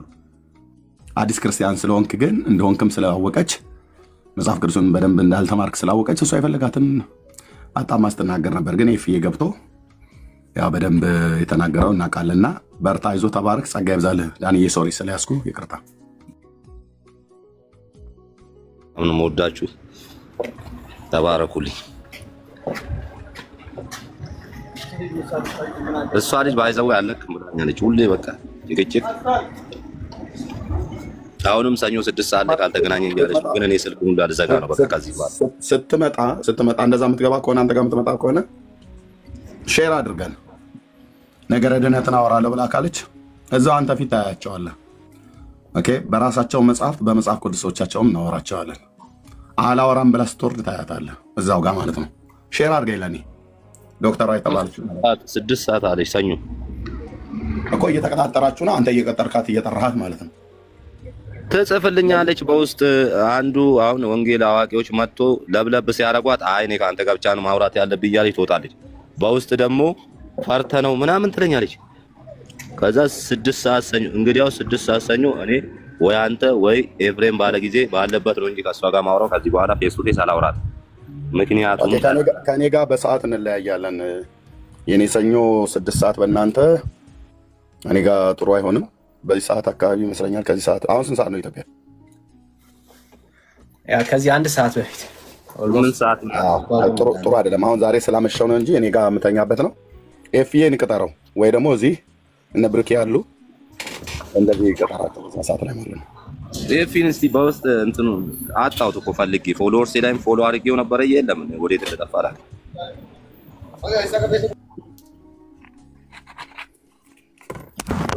አካውንቱ ሲፈልገው አጣሁት። ኤፍሬም ኦኬ፣ ፎሎ አድርገው እኔ እነግርልሃለሁ። ካርሳት ነገ አስታውሱ። በጣም ጥሩ። በቃ ለመጨረሻ ጊዜ ነው እኔ ሲጀመርም ሰኞም ከዛ በኋላ የመጽሐፍ ቅዱስ ሐሳብን በቪዲዮ ከለቀኩ ነው እንጂ ከዛ በላይቭም አልገባም። ሲጀመር መረጋጋት አለ። ያ ልክ ነው። እንደዛ ነው ማድረግ ያለብህ። ስሙን ቀይሮ ነው። ኦኬ በግምት መናገር ስለማልፈልግ ኤርሚዬ ወዳችኋለሁ። ሰላም ሁኑ። ተባረክ ወንድማችን፣ እኛም እንወድሃለን። ቴንክ ዩ።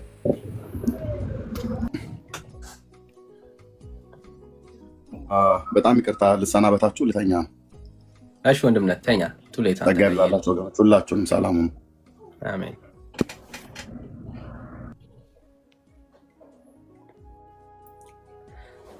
እሺ ጸጋ ይብዛላችሁ፣ ተባረኩ። ሼር እናድርገው፣ እንደ አዲስ ሪፍሬሽ ይደረግ።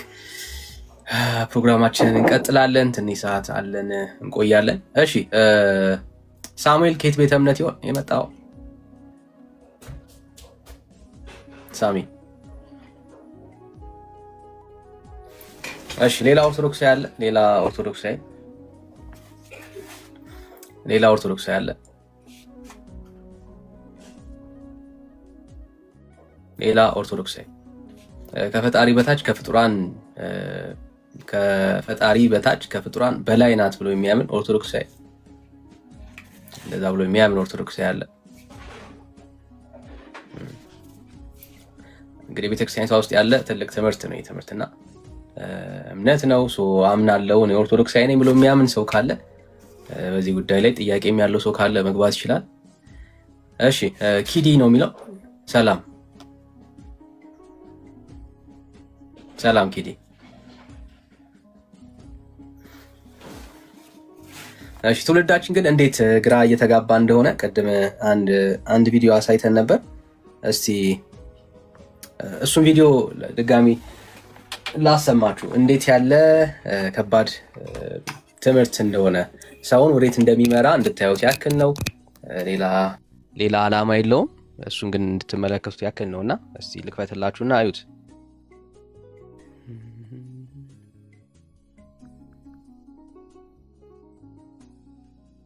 እሺ እንዴት ነህ የጌታ ሰው?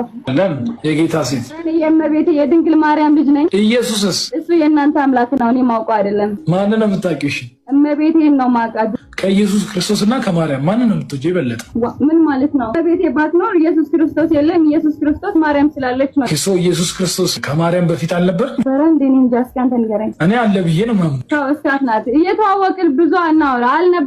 አልነበረም። እናት ሳትኖር ልጅ አይኖርም። ልጅ የሚኖረው እናት ስትኖር ነው። እናት ወለደችው መጣልን፣ አለቀ። ምን ጥያቄ አለው? የሆነ ጊዜ ልክ እንዳንተ ልሳሳት ነበረ። ድንግል ማርያምን ትቼ ኢየሱስ ክርስቶስ ልልና ልሳሳት ነበር። ኢየሱስ ክርስቶስ ሰማይና ምድርን የፈጠረ ድንግል ማርያም የምትያትን ማርያምን እንኳን እናታችን እሷን እንኳን የፈጠረው ኢየሱስ ክርስቶስ። ማርያም የጀመረ ፍጥረት አይደለም። ኢየሱስ ክርስቶስ አለ የነበረ ፊተኛ ኋላ። ማርያም ስትኖር አይደለም የጀመረው፣ ያምን ሳትኖር አይደለም የጀመረው። ከመጀመሪያውም ነበረ፣ መጀመሪያ መጨረሻም የለውም። የመጨረሻው ፍሬው ይሄ ነው የሚሆነው። ሌሎች ነገሮች ላይ ትኩረት ስናደርግ ክርስቶስ ኢየሱስ እየተሸፈነ ያለው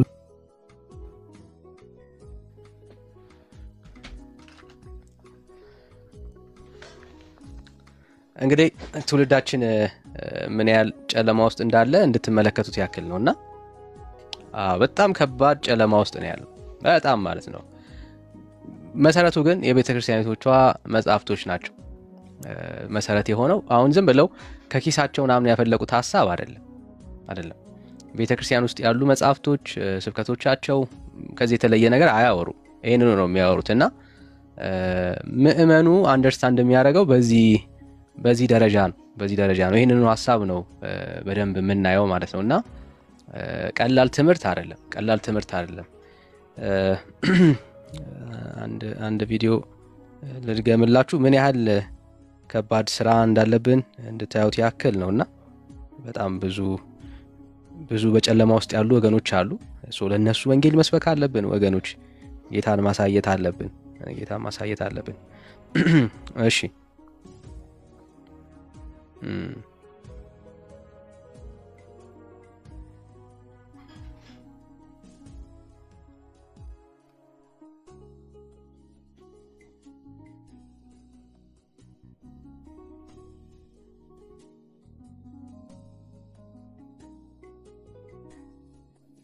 ድንግል ማርያም ባትኖር ስላሴ የለም። ቴሌግራም ላይ ልክ ይላል ዳንያው ላክልኝ። እሺ መንፈስ ቅዱስ የወረደላቸው እርሷ ስላለች ነው። እርሷ ባትኖር ኢየሱስ ክርስቶስ አይመጣም፣ አይኖርም። ኢየሱስ ክርስቶስ አይወለድም። እርሷ ባትመጣ አብን አናየውም፣ ወልድንም አንመለከተውም። መንፈስ ቅዱስም ደግሞ መጥቶ ለሐዋርያት ቋንቋ እስኪገለጽ ኃይል ብርታት እስኪሆናቸው አይመጣም ነበረ። ኦኬ ወዳጃችን እንደሰማችሁ አይው ነው። እሷ ባትኖር ኖሮ ይባላል። አሁን እኚህ አባት የቤተ ክርስቲያኒቱ ጳጳስ ናቸው። በጳጳስ ደረጃ የተነገረ ሐሳብ ነው እና ምዕመኑ ምን አጠፋ? ምዕመኑ እኮ የተሰበከውን ያን ሐሳብ ነው እያወራ ያለው። ሌላ ሐሳብ ልጨምርላችሁ። እሺ ፍጡር ብቻ እንዳንላ የእግዚአብሔር እናት የሚል ደግሞ ለፍጡራን ያልተሰጠ ከስም ሁሉ በላይ የሆነ ስምን ወርሳለች። ላይ እና እመቤታችን ፍጡር ብቻ ልንላት አንችልም። ምክንያቱም የፈጣሪ እናት ደግሞ ተብላለች ማለት ነው። ይህንን ማመን ያስፈልጋል። የቤተክርስቲያን ጽኑ የሆነ አስተምሮ ነው። እሷ ስለተባረከች ነው እሷ ፍሬ የተባረከ ይሆን። ይህንን ማመን አለበት። ፍጡር ብቻ እንዳንላ የእግዚአብሔር እናት የሚል ደግሞ እሷ ስለተባረከች ነው ማን የተባረከው? ኢየሱስ የተባረከው። እሷ ስለተቀደሰች ነው ኢየሱስ የተቀደሰው። ይሄንን የሚያወሩት ከኪሳቸው አይደለም ወገኖች፣ ከቤተ ክርስቲያናቸው መጽሐፍ ውስጥ ነው። ከአየር ላይ የተገኘ ትምህርት አይደለም። ቤተ ክርስቲያናቸው ውስጥ ያሉ ትምህርቶች ናቸው ሪፍሌክት እየተደረጉ ያሉት እና ምዕመኑ እንደው የእግዚአብሔርን ቃል እኮ ስለማያውቁ ነው፣ ቤተ ክርስቲያኒቷን ስለማያውቁ ነው እንዳትሉ። ያቺ ትሆን እሺ። አሁን ግን ማሳያችሁ ወገን የቤተ ክርስቲያን ውስጥ ያሉ ከስም ሁሉ በላይ የሆነ ስም ወርሳለች። ላይ እና እመቤታችን ፍጡር ብቻ ልንላት አንችልም። ምክንያቱም የፈጣሪ እናት ደግሞ ተብላለች ማለት ነው። ይህንን ማመን ያስፈልጋል። የቤተክርስቲያን ጽኑ የሆነ አስተምሮ ነው። እሷ ስለተባረከች ነው እሷ ፍሬ የተባረከ ይሆን። ይህንን ማመን አለበት። ፍጡር ብቻ እንዳንላ የእግዚአብሔር እናት የሚል ደግሞ ለፍጡራን ያልተሰጠ ከስም ሁሉ በላይ የሆነ ስምን ወርሳለች። ላይ እና እመቤታችን ፍጡር ብቻ ልንላት አንችልም። ምክንያቱም የፈጣሪ እናት ደግሞ ተብላለች ማለት ነው። ይህንን ማመን ያስፈልጋል። የቤተክርስቲያን እና ወገኖቻችን ከባድ ስተት ውስጥ የሚገቡት ያው እንዲህ አይነት ትምህርት ስላለ ነው። ቤተክርስቲያኗ ውስጥ እንደዚህ አይነት ትምህርት አለ። እምነታቸው ነው፣ የቤተክርስቲያን አቋም ነው እያለ ሲያወራ ሰምታችሁታልና እንደዚህ ነው ያለው። ከኋላ ኪስ ምትያዙ ነው ማለት ይሄ ማቃ ነው። ካቤት ቆይ ለምን ሰላም ቀንሳለ ከበና ተገጤና ተስተይ ሌላ ስተይ ቀንሳለ ገብታል ላይፍ ወራጄ ወይ ይቅርታ ሳላቅ ነው። ችግር የለም እሺ። እና እነኚህ ትምህርቶች እነኚህ አባባሎች ቤተክርስቲያኗ ውስጥ የተለመዱ ናቸው። አዲስ አይደለም። ባይዘው አዲስ አለማወቃቸው አይደለም። ብዙ ሰው የሚመስለው ትውልዱ ስላላወቀ ነው የሚመስለው። አይደለም። ቤተክርስቲያኗን ቀርቦ ላየና ለተመለከተ ሰው እነኚህ ትምህርቶች የተለመዱ ናቸው። ቤተክርስቲያኗ ውስጥ ያሉ ሐሳቦች ናቸው። በደንብ ማለት ነው እና የተለየ ነገር አይደለም ለማለት ያክል ነው። እሺ ወንድሞች ሐሳብ ካላችሁ መቀጠል ትችላላችሁ።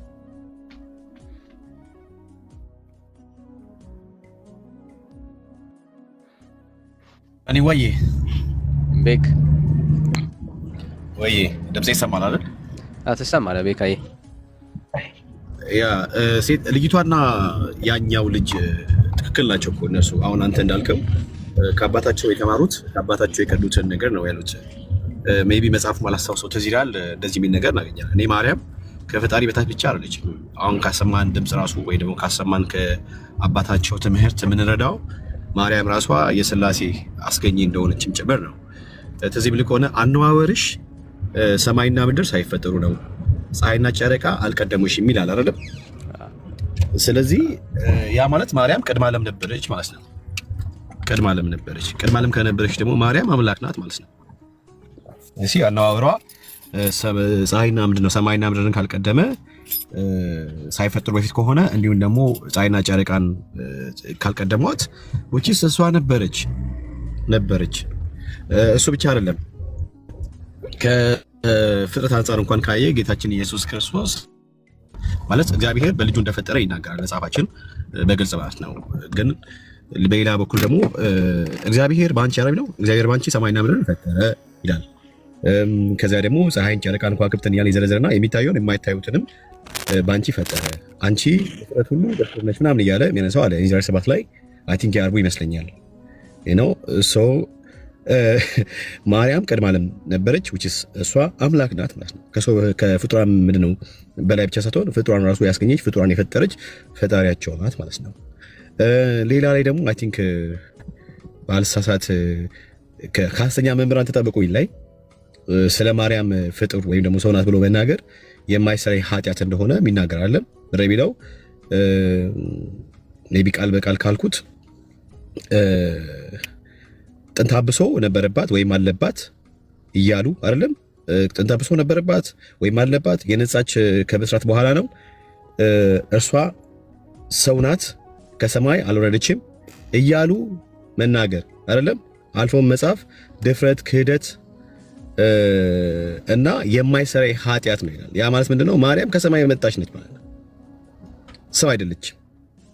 ስለዚህ ሰው ናች ከሰማይ አልወረደችም ብሎ መናገር የማይሰራ ኃጢአት እንደመስራት ነው። መጽሐፋችን መንፈስ ቅዱስ አይደለም። መንፈስ ቅዱስ የሚሳደብ ስሬት እንደሌለው ሁላ ማርያምን እንደዚህ ብሎ መናገር እንደመሳደብ ስለሆነ ወይም ደግሞ ክፉ ቃል እንደመናገር ስለሚቆጠር ማርያምን ዲስሪስፔክት አንደርማይን ከማድረግ አንጻር ስለሚቆጠር እርሷን ሰው ነች ብሎ መቀበል ወይም ደግሞ ማውራት አልፎ መጽሐፍ የማይሰራ ኃጢአት እንደሆነ ይናገራል። እርሱ ብቻ አይደለም። ለምሳሌ ለአምላክ ለባህሪው የተገባውን አምልኮ ለማርያም ሲሰዋ እናያለን አይደል? ዳንኤል እንጀራ 7 ላይ የአምልኮ መስዋዕት እንሰዋልሻለን ብሎ ካለ የአምልኮ መስዋዕት ከተቀበለች ማርያም ሰው አይደለችም፣ ሰው አይደለችም። እና ከፍጡራን በላይ ከፈጣሪ በታች ብቻ ሳይሆን ከፍጡራን በላይ ፍጡሩን ያስገኘች አምላክም ጭምር ናት። በኦርቶዶክስ ተዋህዶ ቤተ እምነት ኢየሱስ አይታወቅም። ለዚህ ነው ሴት የቀድሞ ልጅ እንዴ ማርያምን ኢየሱስ የለም አልነበረም፣ ኢየሱስን ያስገኘች ማርያም ናት። ማርያም ባትኖር ኖሮ ኢየሱስ ክርስቶስ አይወለድም ነበር ወይ ደግሞ አናገኙም ነበር። ያ ማለት የኢየሱስ አስገኝ ማርያም ናት ተገኘች ማለት ነው። ኦኬ እሱ በባህሪው አምላክ ነው፣ ቅድመ ዓለም የነበረ ከእግዚአብሔር አብ ከመንፈስ ቅዱስ ጋር እኩል ነው፣ ትክክል ነው እሱ። ኦኬ እንደምታውቀው ደግሞ ድርሳነ መድኃኒዓለም አይደለም ወገድላ ምናምን ነገር መባጽዮ ምናምን ይባል ላይ እንደምታውቀው መስቀሉ አሬል እና እንደ አብ እንደ ምናምን እንደ ወልድ እንደ መንፈስ ቅዱስ የከበረ ከዛ ደግሞ እንደ ድንግል ማርያም ብሎ ስለሚል ቅድስት ድንግል ማርያም የእነርሱ ማርያም ማለት ናት እና ከመስቀሉ ጋር ኢኳል የተካከለ የመለኮት ባህሪ ተካፋዮች ናቸው። ከአብና ከወልድ ከመንፈስ ቅዱስ የሚለዩ አይደሉም። ሰው ማርያም ምንድናት? ምንድነው ማርያም ምንድናት? ፍጡሩን አስገኘ ፈጣሪያቸው ከፍጡራን በላይ ሳትሆን ማለት ነው። ኢየሱስንም ያስገኘች ከኢየሱስም በላይ ቀድማ የነበረች አምላካቸው ናት ማለት ነውና ሰው እነሱ እንደዚህ አይነት ነገር ቢሉ መጥቶ ስለ ማርያም በዚህ ልክ ቢያወሩ ምንም አይገርምም። ግን በጨለማ ውስጥ እንዳሉ በደንብ አድርጎ ያመላክተናል። ዳንሻዬ ተባረኩ።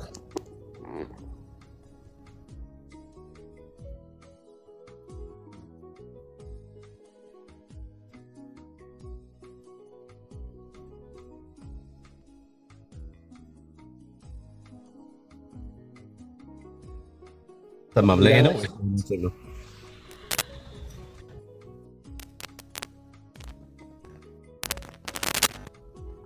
አልሰማም ወገኖች፣ አልሰማም። እሺ እስቲ አስገቧቸው ሞዴሬተሮች ገስት ላይ ካሉ አስገቧቸው። እሺ ኩካ ከየት ቤተ እምነት ይሆን? ኩካ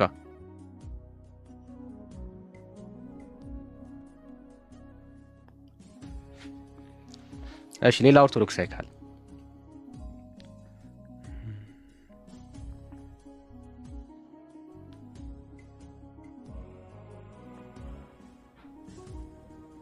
እሺ ሞዴሬተሮች እስቲ ተቀበሏቸው። ብዙ ሰው አለና ፕሮፋይል እያያችሁ ተቀበሉ። ማርያም ከፈጣሪ በታች ከፍጡራን በላይ ናት ብሎ የሚያምን ኦርቶዶክሳዊ ካለ እንግዲህ እዛ ቤት ውስጥ እያንዳንዱ ነገር ተጠቅልሎ ወደ ማርያም የሚሄድበት የሐሰት ትምህርት ነው ያለው። በማርያም ዙሪያ ላይ አንዳንድ እግዚአብሔርን ይረሱታል ሁላ እስክንል ድረስ ማለት ነውና አሰማችሁም? እንደው ማርያም እምቢ ብትልስ ማርያም እምቢ ብትልስ ይሉናል። ማርያም እምቢ ብትልስ ማርያም አስባችሁታ? ማርያም እምቢ ብትልስ? ማርያም እምቢ ብትል ኖሮ እግዚአብሔር ሊጨንቀው ማለት ነው። ጌታ ከማን እንደሚወለድ ሊጨንቀው ማለት ነው። ማርያም እምቢ ብትለው እግዚአብሔር ሉዓላዊ አምላክ ነው። በማናችንም ፈቃድ እግዚአብሔር አይደለም ሐሳቡን የሚያስቀጥለው የሚያቆመው። እኛ ስናኮርፍ እኛ ስንተው እግዚአብሔር በምድር ላይ የፈለገውና የወደደውን ነገር ማድረግ የማይችል አድርገን ነው የምናስበው አይደል? የስ ማርያም እምቢ ካለች በቃ ቀረባት።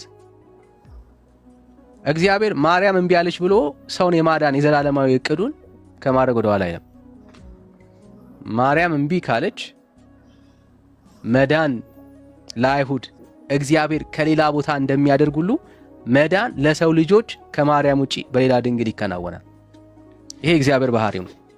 እንትና እምቢ አለኝና እንደው ጉድ የፈላ የሚል አንድ የሰፈር አለቃ አይደለም እግዚአብሔር አይደለም ብራዘር። ሰማይና ምድርን የፈጠረ አምላክ ነው። በማናችንም ፍላጎትና በማናችንም ፈቃድ አይደለም በምድር ላይ የሱን ፈቃድ እስካሁን ሲደረግ የነበረው። የነገስታት ልብ በእጆቹ ናቸው። እንደወደደ ማድረግ ይችላል እግዚአብሔር። ማን ይከለክለዋል ብራዘር? ማንም አይከለክለውም። እምቢ ብትል ማርያም እግዚአብሔር መዳን ለዚህ ህዝብ ከሌላ ቦታ ያደርጋል። እግዚአብሔር ታማኝ ነው። እንደው ማን ነው እግዚአብሔርን የሚያስገድደው? ወዳጄ ግን ማርያምም እንደሱ አልነበረችም ማርያም። እና ብዙ ጊዜ ሚስ ነው የሚያደርጉት። እና የእግዚአብሔር ፈቃድ የእግዚአብሔር የማዳን ስራው ምናምን ማርያም ላይ የወደቀ እንደው እግዚአብሔር ማርያምን እየጠበቀ የከረመ አይነት አድርገው ነው የሚያስቡት።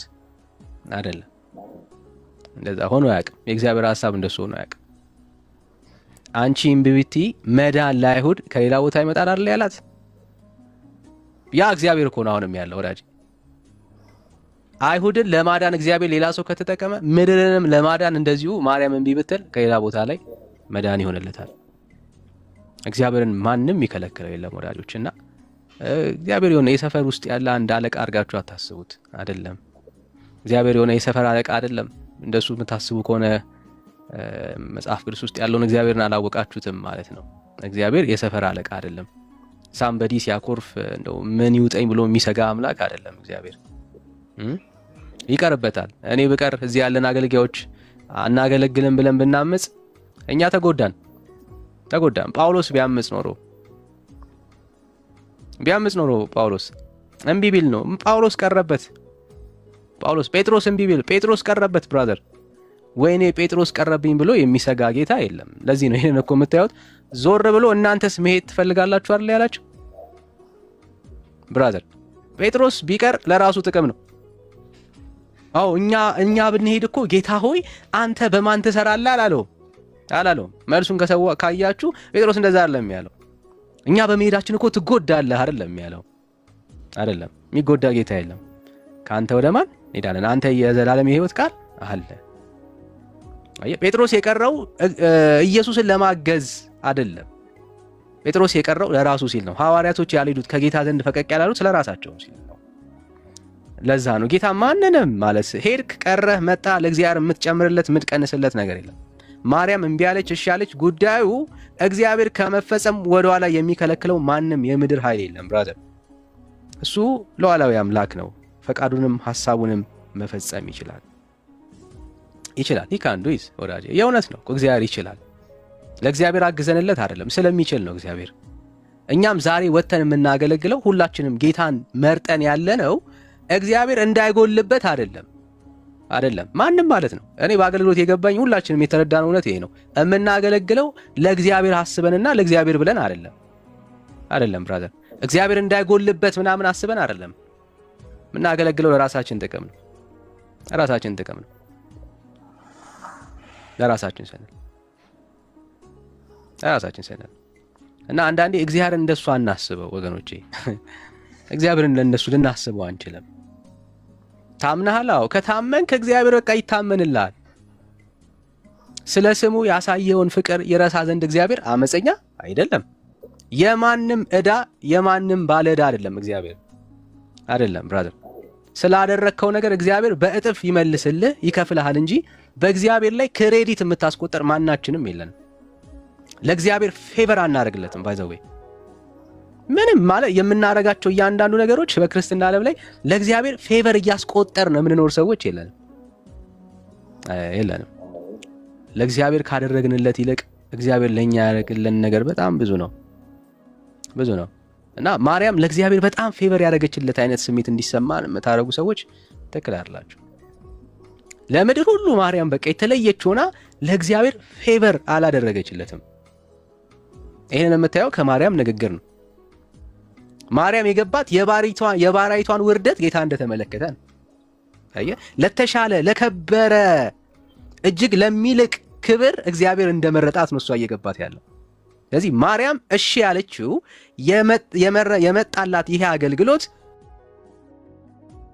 ብራዘር ከእግዚአብሔር ዘንድ እንደሆነ የማይገባትን እግዚአብሔር በጸጋው እንዳስቻላት ነው የገባት። ፌቨር እንዳደረገችለት አለ የሚገባት። ማርያም ፌቨር እንደተደረገላት ነው የገባት። ክርስትና ይሄ ነው። ማርያም በፌቨር ውስጥ ነው ያገለገለችው ብራዘር። እንኳን አይደለም ለእግዚአብሔር አስባው ምናምን እንደው እስቲ ቆይ ላስብበት ጊዜ ልውሰድ ምናምን ብላ አይደለም ብራዘር።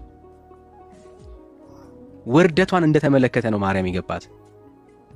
ለተሻለ ክብር እግዚአብሔር እንዳሰባት ነው የተረዳችው። ክርስትና ይሄ ነው እንጂ ለእግዚአብሔር ፌቨር አድርጋለት በጣም እንትን ብላ እንደው እግዚአብሔር በእኔ ባይሰራ ሌላ ድንግል ኬት ይገኛል ምናምን ብላ አይደለም። እና ወገኖች አምላካችሁን ወቁት። እኛ የምናመልከው አምላክ ፈቃዱንና ሐሳቡን በሰዎች ላይ ብቻ የመረኮዘ አምላክ፣ አንዱን ቢሲለው በቃ ግራ የሚጋባ አምላክ፣ ለዋላዊ ያልሆነ አምላክ እንደሆነ አይደለም እናስበው። አምላካችን ለዋላዊ አምላክ ሐሳቡንና ፈቃዱን ማድረግም መከወንም ይችላል። ማንም የሚከለክለው የለም። እግዚአብሔር በፊቱ ቆሞ እግዚአብሔርን ሊሟገተው የሚችል ማንም የለም። እና ክርስትና እንደዛ ነው ወገኖቼ፣ ክርስትና እንደዛ ነው። እሺ ራንጎ ሰላም ነው? ከየት ቤተ እምነት ይሆን? ሰላም ራንጎ። እሺ ሌላ ኦርቶዶክሳዊ ያለ? ሌላ ኦርቶዶክሳዊ? እሺ ወንድሞች ሐሳብ አላችሁ? ብሩኬ ዳግሻ ያላወራችሁ ወንድመቶች?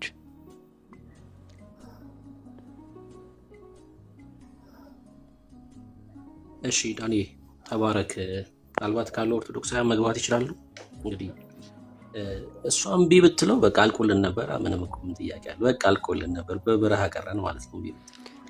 እሷ እምቢ ብትል ዓለም አይደለም ገብርኤልስ እምቢ ቢለው አልላክም ቢል መልእክቱን አላደርስም ቢልስ የማርያም እናትና አባትስ አንወልዳትም ቢሉ በጣም እኮ የሚያስቅ ነው። መጽሐፍ ቅዱስን እንደው አለማወቅ አለማጥናት ነው። እንግዲህ ኢዮብ መጽሐፍ ምዕራፍ 4 ቁጥር 17 ላይ የእግዚአብሔር ቃል ሲናገር 4:18 እግዚአብሔር በባሪያዎቹ አይታመንምና ይላል። መላእክቱን እንኳን ስንፍና ይከሳቸዋል። እግዚአብሔር በባሪያዎቹ ላይ ታምኖ አይደለም ስራውን የጀመረው። እኛ ሳንኖር ነው ይሄ ፕላን ተጀምሮ ያለቀው። የሰው ልጅ የሚባል ሳይፈጠር ማለት ነው። ምክንያቱም የሚፈጥረው ሰው እንደሚወድቅ እግዚአብሔር ያውቃል። መዳኛውንም አስቀድሞ ነው የጨረሰው። በቃ እኛን አማክሮ ምናምን አይደለም። እና ማርያም ባትኖር በቃ የቀረባት ነው። በቃ ምንም እኮ ለምሳሌ ጌታ ኢየሱስ ክርስቶስ 12ቱን ሐዋርያት መረጣቸው። ከ12ቱ ሐዋርያት አንደኛው አመፀ፣ ጌታን አሳልፎ ሸጠው። ታዲያ ጌታ ጎደለበት እንዴ? በቃ ያኛው ቀረበት እንጂ ማቲያስ ተተካቁ በሱ ቦታ። እግዚአብሔር ሰው አለው ማለት ነው። አያችሁ፣ ይሁዳ ቀረበት እንጂ ሐዋርያቱ አልጎደሉም። 12 ነው ቀጥለዋል። በቃ አገልግሎቱ በይሁዳ ቦታ ያኛው በጣለው ቦታ ማቲያስ ተተክቶ ሲያገለግል እንመለከታለን። ማርያምም ቢብትል በጣም ብዙ ማርያሞች አሉ ማለት ነው። ስማቸውን ማናቃቸው ከይሁዳ ነገድ የሆኑ መስፈርቱ በቃ ከይሁዳ ነገድ መሆንና ድንግል መሆን ነው። ሌላ ምንም አይደለም። ሌላ ምንም መስፈርት የለውም። እግዚአብሔር ቃል ሲናገር ከይሁዳ መሆን አለባት፣ የዳዊት ልጅ መሆን አለባት፣ ከዛ ውጪ ድንግል መሆን አለባት ያቺ ሴት። ከዛ የተለየ ቅድስና ስላላት የሚያስገርም ሕይወት ስላላት አይደለም እግዚአብሔር በእሷ መስራት የወደደው። መጽሐፍ ቅዱሳችን ስንመለከት እንደውም በደካሞች ነው እግዚአብሔር ሲሰራ የምንመለከተው። ያምጽ የነበረውን ጳውሎስን ሳውልን ነው ጠርቶ እንግዲህ የአሕዛብ ሐዋርያ ያደረገ። እነ ጴጥሮስን መመልከት እኮ ነው። ጌታ ከነማን ጋር ይውል እንደነበር ማየት እኮ ነው። በደካሞች ሲሰራ ነው የምንመለከተው እንጂ በኃያላን ሲሰራ አይደለም መጽሐፍ ቅዱስ ላይ እግዚአብሔርን የምንመለከተው። ማርያም ቀረባት። በጣም የሚያስደነግጠው ደግሞ አሁን የተናገረው ልጅ ቪዲዮ ላይ አስተውላችሁት ከሆነ 3 ነገር ነው ያነሳው። የእግዚአብሔር እናት በመሆኗ ከስም ሁሉ በላይ የሆነውን ስም ተሰጣት የሚል ነገር ተናገረ። በጣም ነው የሚገርመው። ከስም ሁሉ በላይ ያለው ስም ኢየሱስ ክርስቶስ ብቻ ነው። ማርያም የሚለው ስም ብሩክ ከሚለው ስም የተለየ አይደለም። በቃ ምንም የሆነ ስም። ዮሴፍ ጳውሎስ ከሚለው ስም የተለየ ስም አይደለም። ከስም በላይ የሆነ ስም አይደለም። የአምላክ እናት በመሆኗ ከፍጡራን በላይ ናት። ፍጡር ብቻ እንላትም ነው ያለው እና ምን እንበላት? ፍጡር ወፈጣሪ እንበላት? ምን እንበላት? እሱ እኮ ነው የቀራችሁ። ቃል ከእሷ ስጋ ጋር እኮ አይደለም የተዋሃደው። ቃል ከእሷ ስጋ ጋር ከተዋሃደ እሷ አምላክ ሆናለች ማለት ነው። ትክክል ነው። ፍጡር ወፈጣሪ ሆናለች ማለት ነው። መድረኮቻቸው ላይ የሚያስተምሩት ትምህርት የሚናገሩት ሁሉ የተጻፈ ነው። በነገራችን ላይ ፍሬዎቻቸው ደግሞ ቅድም ከስካት ጋር ስታወራ የነበረችው ልጅ ናት። የስብከቶቻቸው ፍሬ ደግሞ የምትመለከቱት ልጆቻቸው እንደዚህ ናቸው። በቃ እዚህ ሚዲያ ላይ መጥተው የሚያወሩት የስብከቶቻቸው የመምህራኖቻቸው ፍሬ ናቸው። እና ለዚህ ትውልድ ነው መድረስ ያለብን።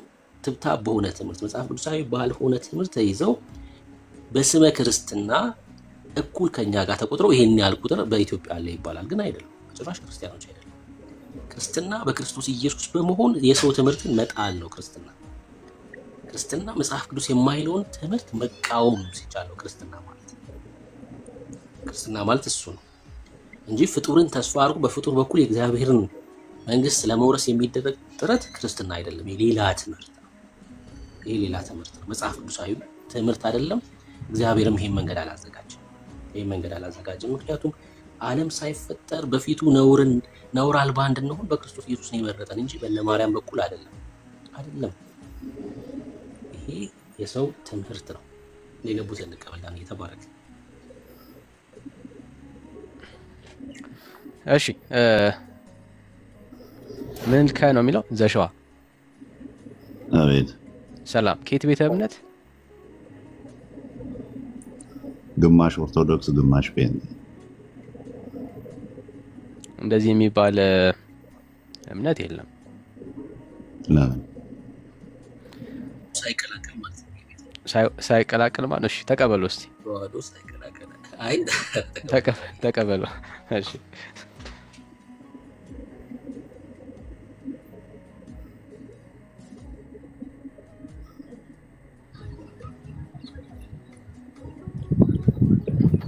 ብሩኬ እሺ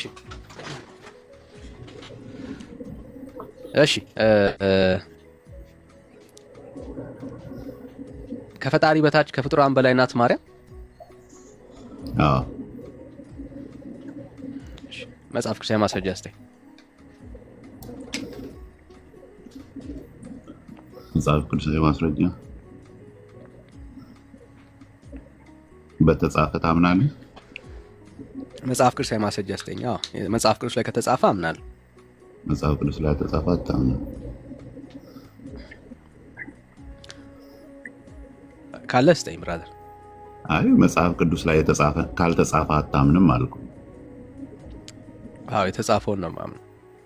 ካልተጻፈ ግን መጽሐፍ ቅዱስ ላይ ማንኛውም አይነት ነገር አትቀበልም። አሁን ለምሳሌ አዳም ስንት ልጆች አሉት? እሱም በኋላ ሌላ ጊዜ አስተምራለሁ። አሁን የተነሳው ሐሳብ ላይ መጽሐፍ ቅዱሳዊ አሁን እኮ ከመጽሐፍ ቅዱስ ውጭ አልቀበልም ስላል ከመጽሐፍ ቅዱስ ውጭ ያልሆነ ነገር የማትቀበል ከሆነ በተጻፈ ነገር መጽሐፍ ቅዱሳዊ ከሆነ አሳየን፣ ካልሆነ ግን በቃ የለህም ማለት ነው። ጊዜ አናባክንም። ሌላ ነገር ለመማር ከፈለግ ስለ አዳም ልጆች መማር ከፈለግ መጨረሻ ላይ እናስተምራለን፣ ጊዜ ከተረፈን። አሁን ግን ርዕሳችን ይሄ ነው። በዚህ ርዕስ ላይ ማውራት አቅም አለ? ያቆልገርኩ እኮ አሁን አንተ መጽሐፍ ቅዱሳዊ ማስረጃ በሚል ነገር አሰርከው ማለት ነው። እኔ ደግሞ አለ ወይ መጽሐፍ ቅዱሳዊ አለ? መጽሐፍ ቅዱሳዊ ማስረጃ አለ? ከመጽሐፍ ቅዱስ ውጭ ባልሆኑ ነገሮች ታምናለህ ወይ አልኩ። አላምንም አልክ። እሱ የኔ እምነት ነው ነገርኩ። ለምን እንደማምን ከፈለክ ማስረጃ እሱ ሌላ ጊዜ እናወራለን። ስለ መጽሐፍ ቅዱስ ብቻ ብለን የምናምን ክርስቲያኖች ስለሆነ ነው ይሄንን እያልኩ ያለሁት። አሁን የተነሳው ሀሳብ መጽሐፍ ቅዱስ ብቻ ብሎ ማመን ነው ወይስ አይደለም ሳይሆን ጉዳዩ መጽሐፍ ቅዱሳዊ ነው ወይስ አይደለም ነው። እና መጽሐፍ ቅዱሳዊ ነው ብለህ ታምናለህ? ኦኬ ከሆነ ሂድ ግለጠው እና አሳየን። ካልሆነ ግን በቃ አይደለም ማለት ነው።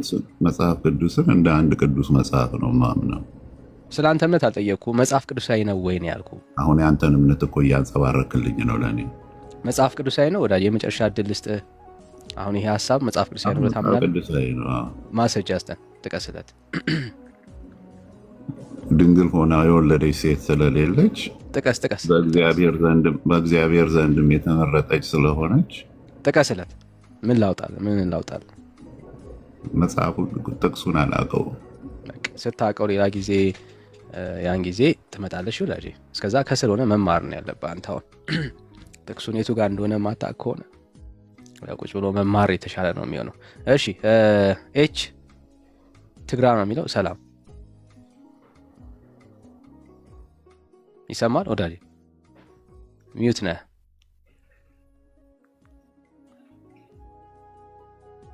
እሺ ትሰማለህ? ከየት ቤተ እምነት መጣ? አይሰማም። ከየት ቤተ እምነት መጣ ብራዘር?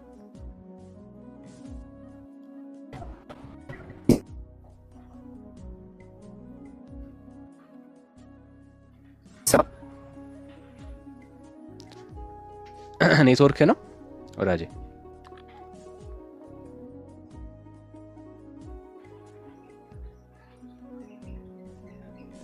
እሺ ሌላ ኦርቶዶክስ ያለ ሌላ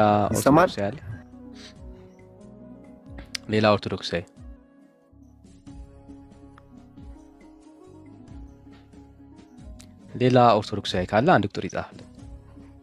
ሌላ ኦርቶዶክስ ካለ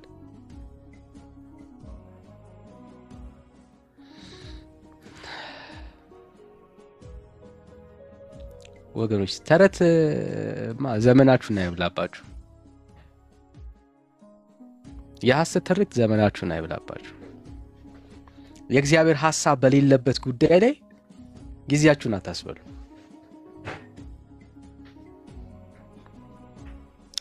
ጊዜያችሁን እንደ እግዚአብሔር ቃል ባልሆነ ነገር ላይ እምነታችሁን አትመስርቱ።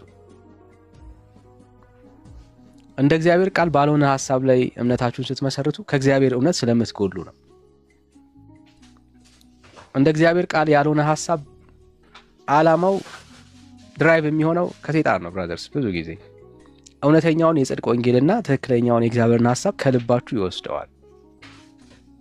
ቤተክርስቲያኒቷ ውስጥ ያለው በተለይ ነገረ ማርያምን በተመለከተ ያለው በአብዛኛው ግንዛቤ ከእግዚአብሔር እውነት የራቀ እንደ እግዚአብሔር ቃል ያልሆነ፣ ብትመረምሩት በእግዚአብሔር ቃል ላይ ቆመ ብላችሁ ሐሰት የሆኑ ትምህርቶች ያሉበት ሐሳብ በነገረ ማርያም ላይ ወይ ደግሞ ስለ ነገረ ማርያም ስታወሩ በአብዛኛው የኦርቶዶክስ ቤተክርስቲያን ውስጥ የሚታመኑት እምነቶች የሐሰት ትርክቶች ናቸው።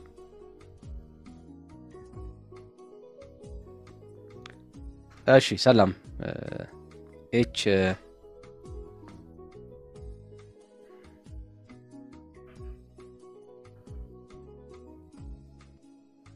እሺ ኔትወርኩ ጥሩ የሆነ ሌላ ኦርቶዶክሳዊ ካለ እንቀበል እስቲ። ጸጋ ይብዛላችሁ፣ ተባረኩልኝ።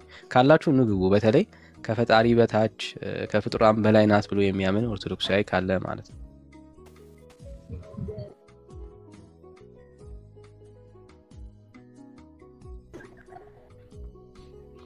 እሺ ሰላም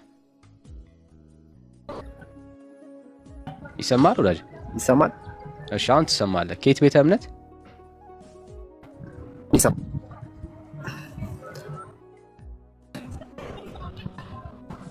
ከየት ቤተ እምነት ነህ ብራዘር?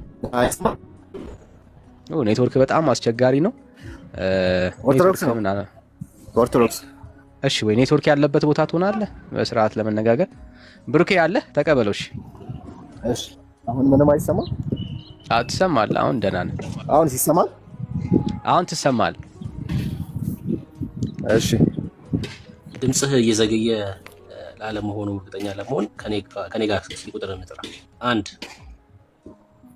አንድ ጥሩ ነው። በቃ እሺ እንቀጥል። ከየት ቤተ እምነት ነው? ከኦርቶዶክስ። እንኳን ደህና መጣህ። እንኳን በሰላም ቆይ። ማርያም ከፈጣሪ በታች ከፍጡራን በላይ ናት ብለህ ነው የምታምነው? አዎ፣ ምን ጥያቄ አለው? በምንዋ ነው ከፈጣሪ በታች ከፍጡራን በላይ ሆነችው? በፍጥረት ነው? ክርስቶስ ስለወለደች እና ቅድስት ሆና በመገኘቷ። አይ የኔን ጥያቄ አልሰማክም። ከፈጣሪ በታች ከፍጡራን በላይ የሆነችው በምንዋ ነው? ፍጥረቷ ነው እንደዛ ያደረጋት? አይ ፍጥረቷ ሳይሆን ከፍጡራን በላይ ነው ኔቸሯ ራሱ። አይ ኔቸሯ ከፍጡራን በላይ አይደለም። በኔቸር ፍጡር ብቻ ናት ማለት ነው። አዎ እንደ ሰው ናት። አዎ እንደ ማንኛውም ሰው ናት። ከሰው በላይ አይደለችም ማለት ነው በኔቸር በተፈጥሮ። አዎ እሺ መልካም። በምንድን ነው ከፍጡራን በላይ የሆነችው? በምኗ ነው ከፍጡራን በላይ የሆነችው? አንደኛ በንጽህና ክርስቶስን ስለተቀበለች ንጽህናዋ ነው። ንጽህናዋ ከፍጡራን በላይ ያደርጋታል። እሺ ሁለት መልክ ያው ክርስቶስን እንግዲህ መውለድ ማለት ትልቅ ጸጋ ነው። ከዚህ በላይ ጸጋ ምንም ሊኖር አይችልም። ከዛ አንጻር ከፍጡራን በላይ ትባላለች እኮ። በመውለዷ ነው ወይስ በንጽህናዋ ነው እያልከኝ ያለው? ነው ሁለተኛ ነው መውለዷ? አይ ማለት እንዴት መሰለ፣ ክርስቶስ እንዲወለድ እንግዲህ በነቢያት ተናግሯል አይደል? መልክ ቃል ስጋ እንደሚሆን ተነግሯል አይደል? ቃል ስጋ እንደሚሆን እኮ ልነግርህ ነው። ቃል ስጋ እንደሚሆን በነቢያት ተናግሯል። እቺ በድንግልና የምትወልደው እናት ደግሞ ቅድስት ድንግል ማርያም መሆኗን ከወለደች በኋላ ታውቋል። ስለዚህ ለዚህ የተገባች ሆና በመገኘቷ ቅድስት ትባላለች ነው፣ ወይም ደግሞ ከፍጡራን በላይ ትባላለች ነው። በመውለዷ ነው እያልከኝ ያለው አንድ አይደል? አንደኛ በመውለዷ ነው፣ ልክ ነህ። ግን እሷም ደግሞ በእሷ በኩል እንዲወለድ የተገባች ወይም ደግሞ ቅድስት ሆና በመገኘቷ፣ ንጽሕት ሆና በመገኘቷ ከፍጡራን በላይ ትባላለች ነው ማለት። እሺ በመውለዷ ንጽህናዋ ሁለት። እሺ ሌላስ? በቃ ጨረስክ ነው? ሌላ አለ? በቃ ይሄ በቂ ነው ማስረጃ። እሺ በመውለዷ ጌታን በመውለዷ ከፍጡራን በላይ ያስብላታል የሚል የመጽሐፍ ቅዱስ ጥቅስ። ይሄ ጥቅስ ምን ያስፈልገዋል? ቃል በቃል ነው የፈለከው? ቃል በቃል አዎ እኮ ጌታን በመውለዷ እሷ ከፍጡራን በላይ ያደርጋታል የሚል መጽሐፍ ቅዱሳችን ሐሳብ አለው ወይ? አንተ ኬት አምጥተህ ነው ይሄን ያልከው?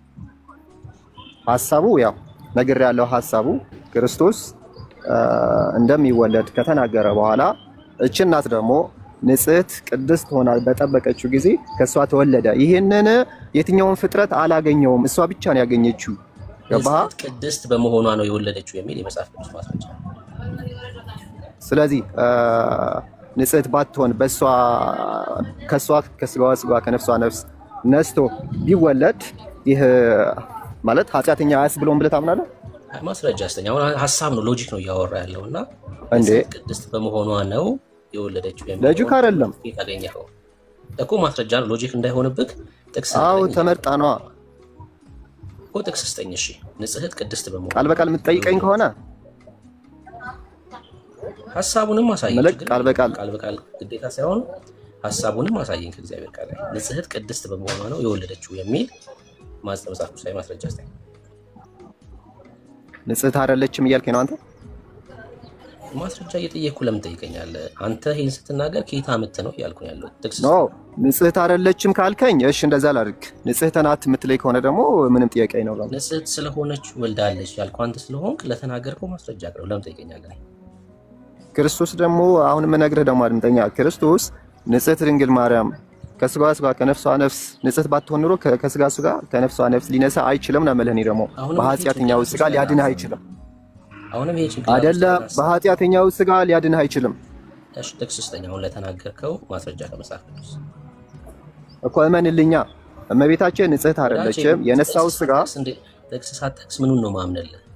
አንተን ሐሳብ እመንልኝ እያልክ ያለው ቅድስት ናት ንጽሕት ስለሆነች ጌታን ወለደች ላልከው ከመጽሐፍ ቅዱስ ማስረጃ አስተህ እኮ ንጽሕት አይደለችም በለኝ።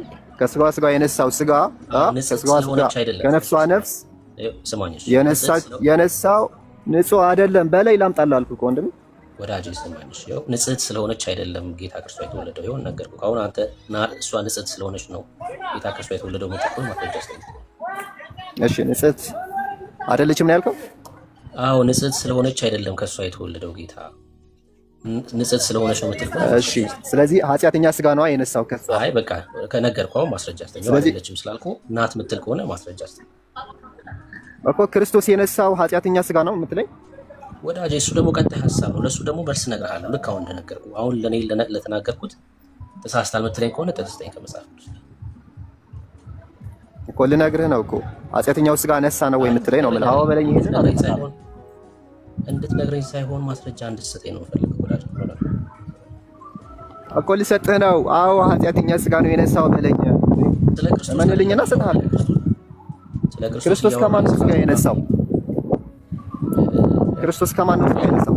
አሁን ይሄ ምን መሰለህ መጽሐፍ ቅዱስ አምጥቶ የማያውቅ ሰው ሰው መጽሐፍ እኮ ካልሆነ እሺ መልስልኝ። እሺ እንደዛ ካልሆነ እድል አልሰጥም። ከዚህ በኋላ መጽሐፍ ቅዱስ ማጠቅስ ከሆነ ብቁ አይደለም ለውይይት ማለት ነው። ሰዎች የሆነ ሀሳብ ይሰሙና ያን ሀሳብ በጭንቅላታቸው ያዳብሩታል። ከዛ ፍርሃታቸውን ይጨምሩበትና መጥተው ለመወያየት ይሞክራሉ።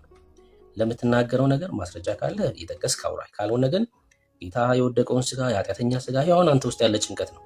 እኔ ጌታ እንዴት ከሷ በስጋና በደም እንደተካፈለ አውቃለሁ መጽሐፍ ቅዱስ ስለሚናገር ማለት ነው። እሷ ግን ይኸው ንጽሕት ስለሆነች አይደለም ጌታ ከሷ የተወለደው ብዬ ነገር ያለው ንጽሕት ስለሆነች ነው የተወለደው ብለህ የምታምን ከሆነ ጥቅስ ስጠኝ፣ አንተ ማስረጃ ስጠኝ።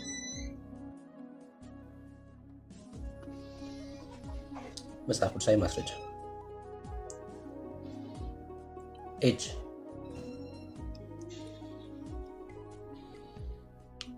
ሚዩት ነሽ? መልስልኝና እመልስልሃለሁ። አልመልስልም። ጥቅስ ነው የምጠይቅ፣ እየጠየኩ ያለው ጥቅስ ነው። ለምን ነው መልስልኝ? አይ ኃጢአተኛ ስጋ ሊያድን ስለማይችል ነው እኮ ስላወቅክ ነው ስለገባህ ነው። አሁን ለዛ ልትመልስ ስለሆነ የገባኸው ልትማር ሳይሆን ልትመልስ ስለሆነ የገባኸው ለተናገር። እሺ ቃል በቃል እሺ፣ መንፈስ ቅዱስ አምላክ ነው የሚል ትሰጠኛለህ? ቃል በቃል የምትፈልግ ከሆነ እኮ አሁን ልትማርና ልትጠይቅ ነው የገባኸው ወይ እንደዛ ብለንና እናስተምርክ። ካልሆነ ግን ለተናገር ከሆነ ማስረጃ እኔ ለምትጠይቀኝ ሁሉ መጽሐፍ ቅዱሳዊ ማስረጃ እሰጥሃለሁ። አሁን መንፈስ ቅዱስ አምላክ ነው ቃል በቃል የሚል ጥያቄ ትጠይቀኛለህ? እኔ የመጣኸው ጴንጤዎች ጋር ነው ወዳጄ። ጴንጤዎች ነን እኛ። መጽሐፍ ቅዱስን በቅጡ ከመጀመሪያው እስከ ራዕይ ድረስ የምናነብ መመለስ አቃተህ እኮ መድፈር አቃተህ። እስቲ መልስልኝ። ይሄንን ወንድ ከሆንክ ነው እኮ የገባኸው። ለተናገርከው ጥቅስ ስጠኝ አልኩህ። እኔ መለስኩልህ። ይሄ ከመለስክ መልሱ ታገኘዋለህ። ምንድን ነው የመለስክልኝ? ይሄ ከመለስክ መልሱን ታገኘዋለህ። ምን ከመለስኩኝ? ክርስቶስ የነሳው ከመቤታችን የነሳው ስጋ የኃጢአተኛ ነው ወይስ የጻድቅ? ስለ ክርስቶስ አይደለም እያወራን ያለ ጌታ ማርያም የተወለደ። ይሄ ከመለስክ የመቤታችንን ንጽህናን ታውቃለህ አልኩህ እኮ። ጥቅስ የለኝም ነው እያልከኝ ያለው? ጥቅስ አለኝ። ይሄ ብቻ መልስልኝ። በቃ ጥቅስ ካለ ማስረጃ ስጠኝ። ጥቅስ የሚኖር ከሆነ መልስ ካለ ጥቅስ መጥቀስ፣ ካልሆነ ግን የሞኝ ሙግት ነው እያደረክ ያለው። አይ እንደዛ አይደለም፣ እንደዛ አይደለም። እንደዛ ከሆነ መልሱ እየሰማኸኝ ነው? ድንግል ማርያም ንጽሕት አይደለችም ካል ክርስቶስ የነሳው ስጋ ንጹህ ነው ወይስ አይደለም? ይሄ መልስልኝ። በቃ አሁን ኦርቶዶክሶች እንደዚህ ናቸው። ታችሁንና ተማር። አንተ አሁን ለውይይት ብቁ አይደለም። ወደፊት ብቁ ስትሆን መጽሐፍ ቅዱስን ስታነብ ትመጣለህ። ጌታ ኢየሱስ ክርስቶስ ከድንግል ማርያም በስጋና በደም እንደተካፈለ እናውቃለን። ታዲያ እሷ የወደቀውን ስጋ ከያዘች እንዴት ወደሱ ኃጢአት አልመጣም? መጽሐፍ ቅዱስ ስለዚህ እኮ በደንብ አስረግጦ ይናገራል። እንዴት እንደሆነ ይናገራል። በቃ መማር ነው ያለብህ አንተ፣ ወይ ማንበብ ነው ያለብህ ለምትናገረው ለእምነትህ ጥቅስ። አሁን ምንድነው ጭንቅላት ውስጥ ያለው? የክርስቶስ ኢየሱስ ስጋ ንጹህ ከሆነ የማርያም ስጋ ንጹህ ነው ማለት ነው የሚል ሀሳብ ነው የመጣው። ሊሞግት የሞከረው በዚህ መልኩ ነው። ግን የክርስቶስ ኢየሱስ ስጋ ንጹህ የሆነው በምን መልኩ እንደሆነ መጽሐፍ ቅዱስ ይናገራል። የእሷ ስጋ ንጹህ ስለሆነ ሳይሆን የእግዚአብሔር አሰራር እንደሆነ መጽሐፍ ቅዱሳችን ይናገራል። የእግዚአብሔር ጣልቃ ገብነት እንደነበር በዛ ቦታ ላይ መጽሐፍ ቅዱስ ይናገራል እንጂ የእሷ ስጋ ወይ ንጹህ ስለሆነች አይደለም። ጌታ ንጹህ የሆነችዋን ፈልጎ ዘመን ጠብቆ ምናምን አይደለም ከእርሷ የተወለደው። ይህ መጽሐፍ ቅዱስ ትምህርት አይደለም። ጥቅስ የሌላችሁ ሰዎች እባካችሁ። እሺ ግርምሼ አንሚዩት አድርገህ ነበር።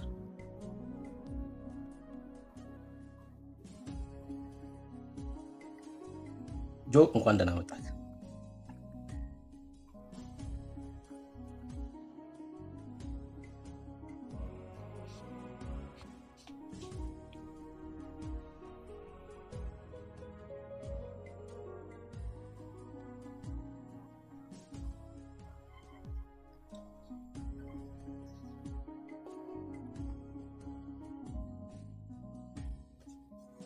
መንፈስ ቅዱስ አምላክ መሆኑን ንገረኝ ቃል በቃል አለኝ። እሺ መንፈስ ቅዱስ አምላክ መሆኑን መንፈስ ቅዱስ አምላክ መሆኑን ልንገርህ አለ ከታች ኤጅ የሐዋርያት ሥራ መጽሐፍ ምዕራፍ 5 ነው። ትብለጥ እንኳን ደህና መጣሽ ወይ እንኳን ደህና መጣህ። እሺ ሰላም ነው። እንኳን ደህና መጣህ። እሺ እንኳን ደህና ቆየኝ። እንትኑ ሐሳቡ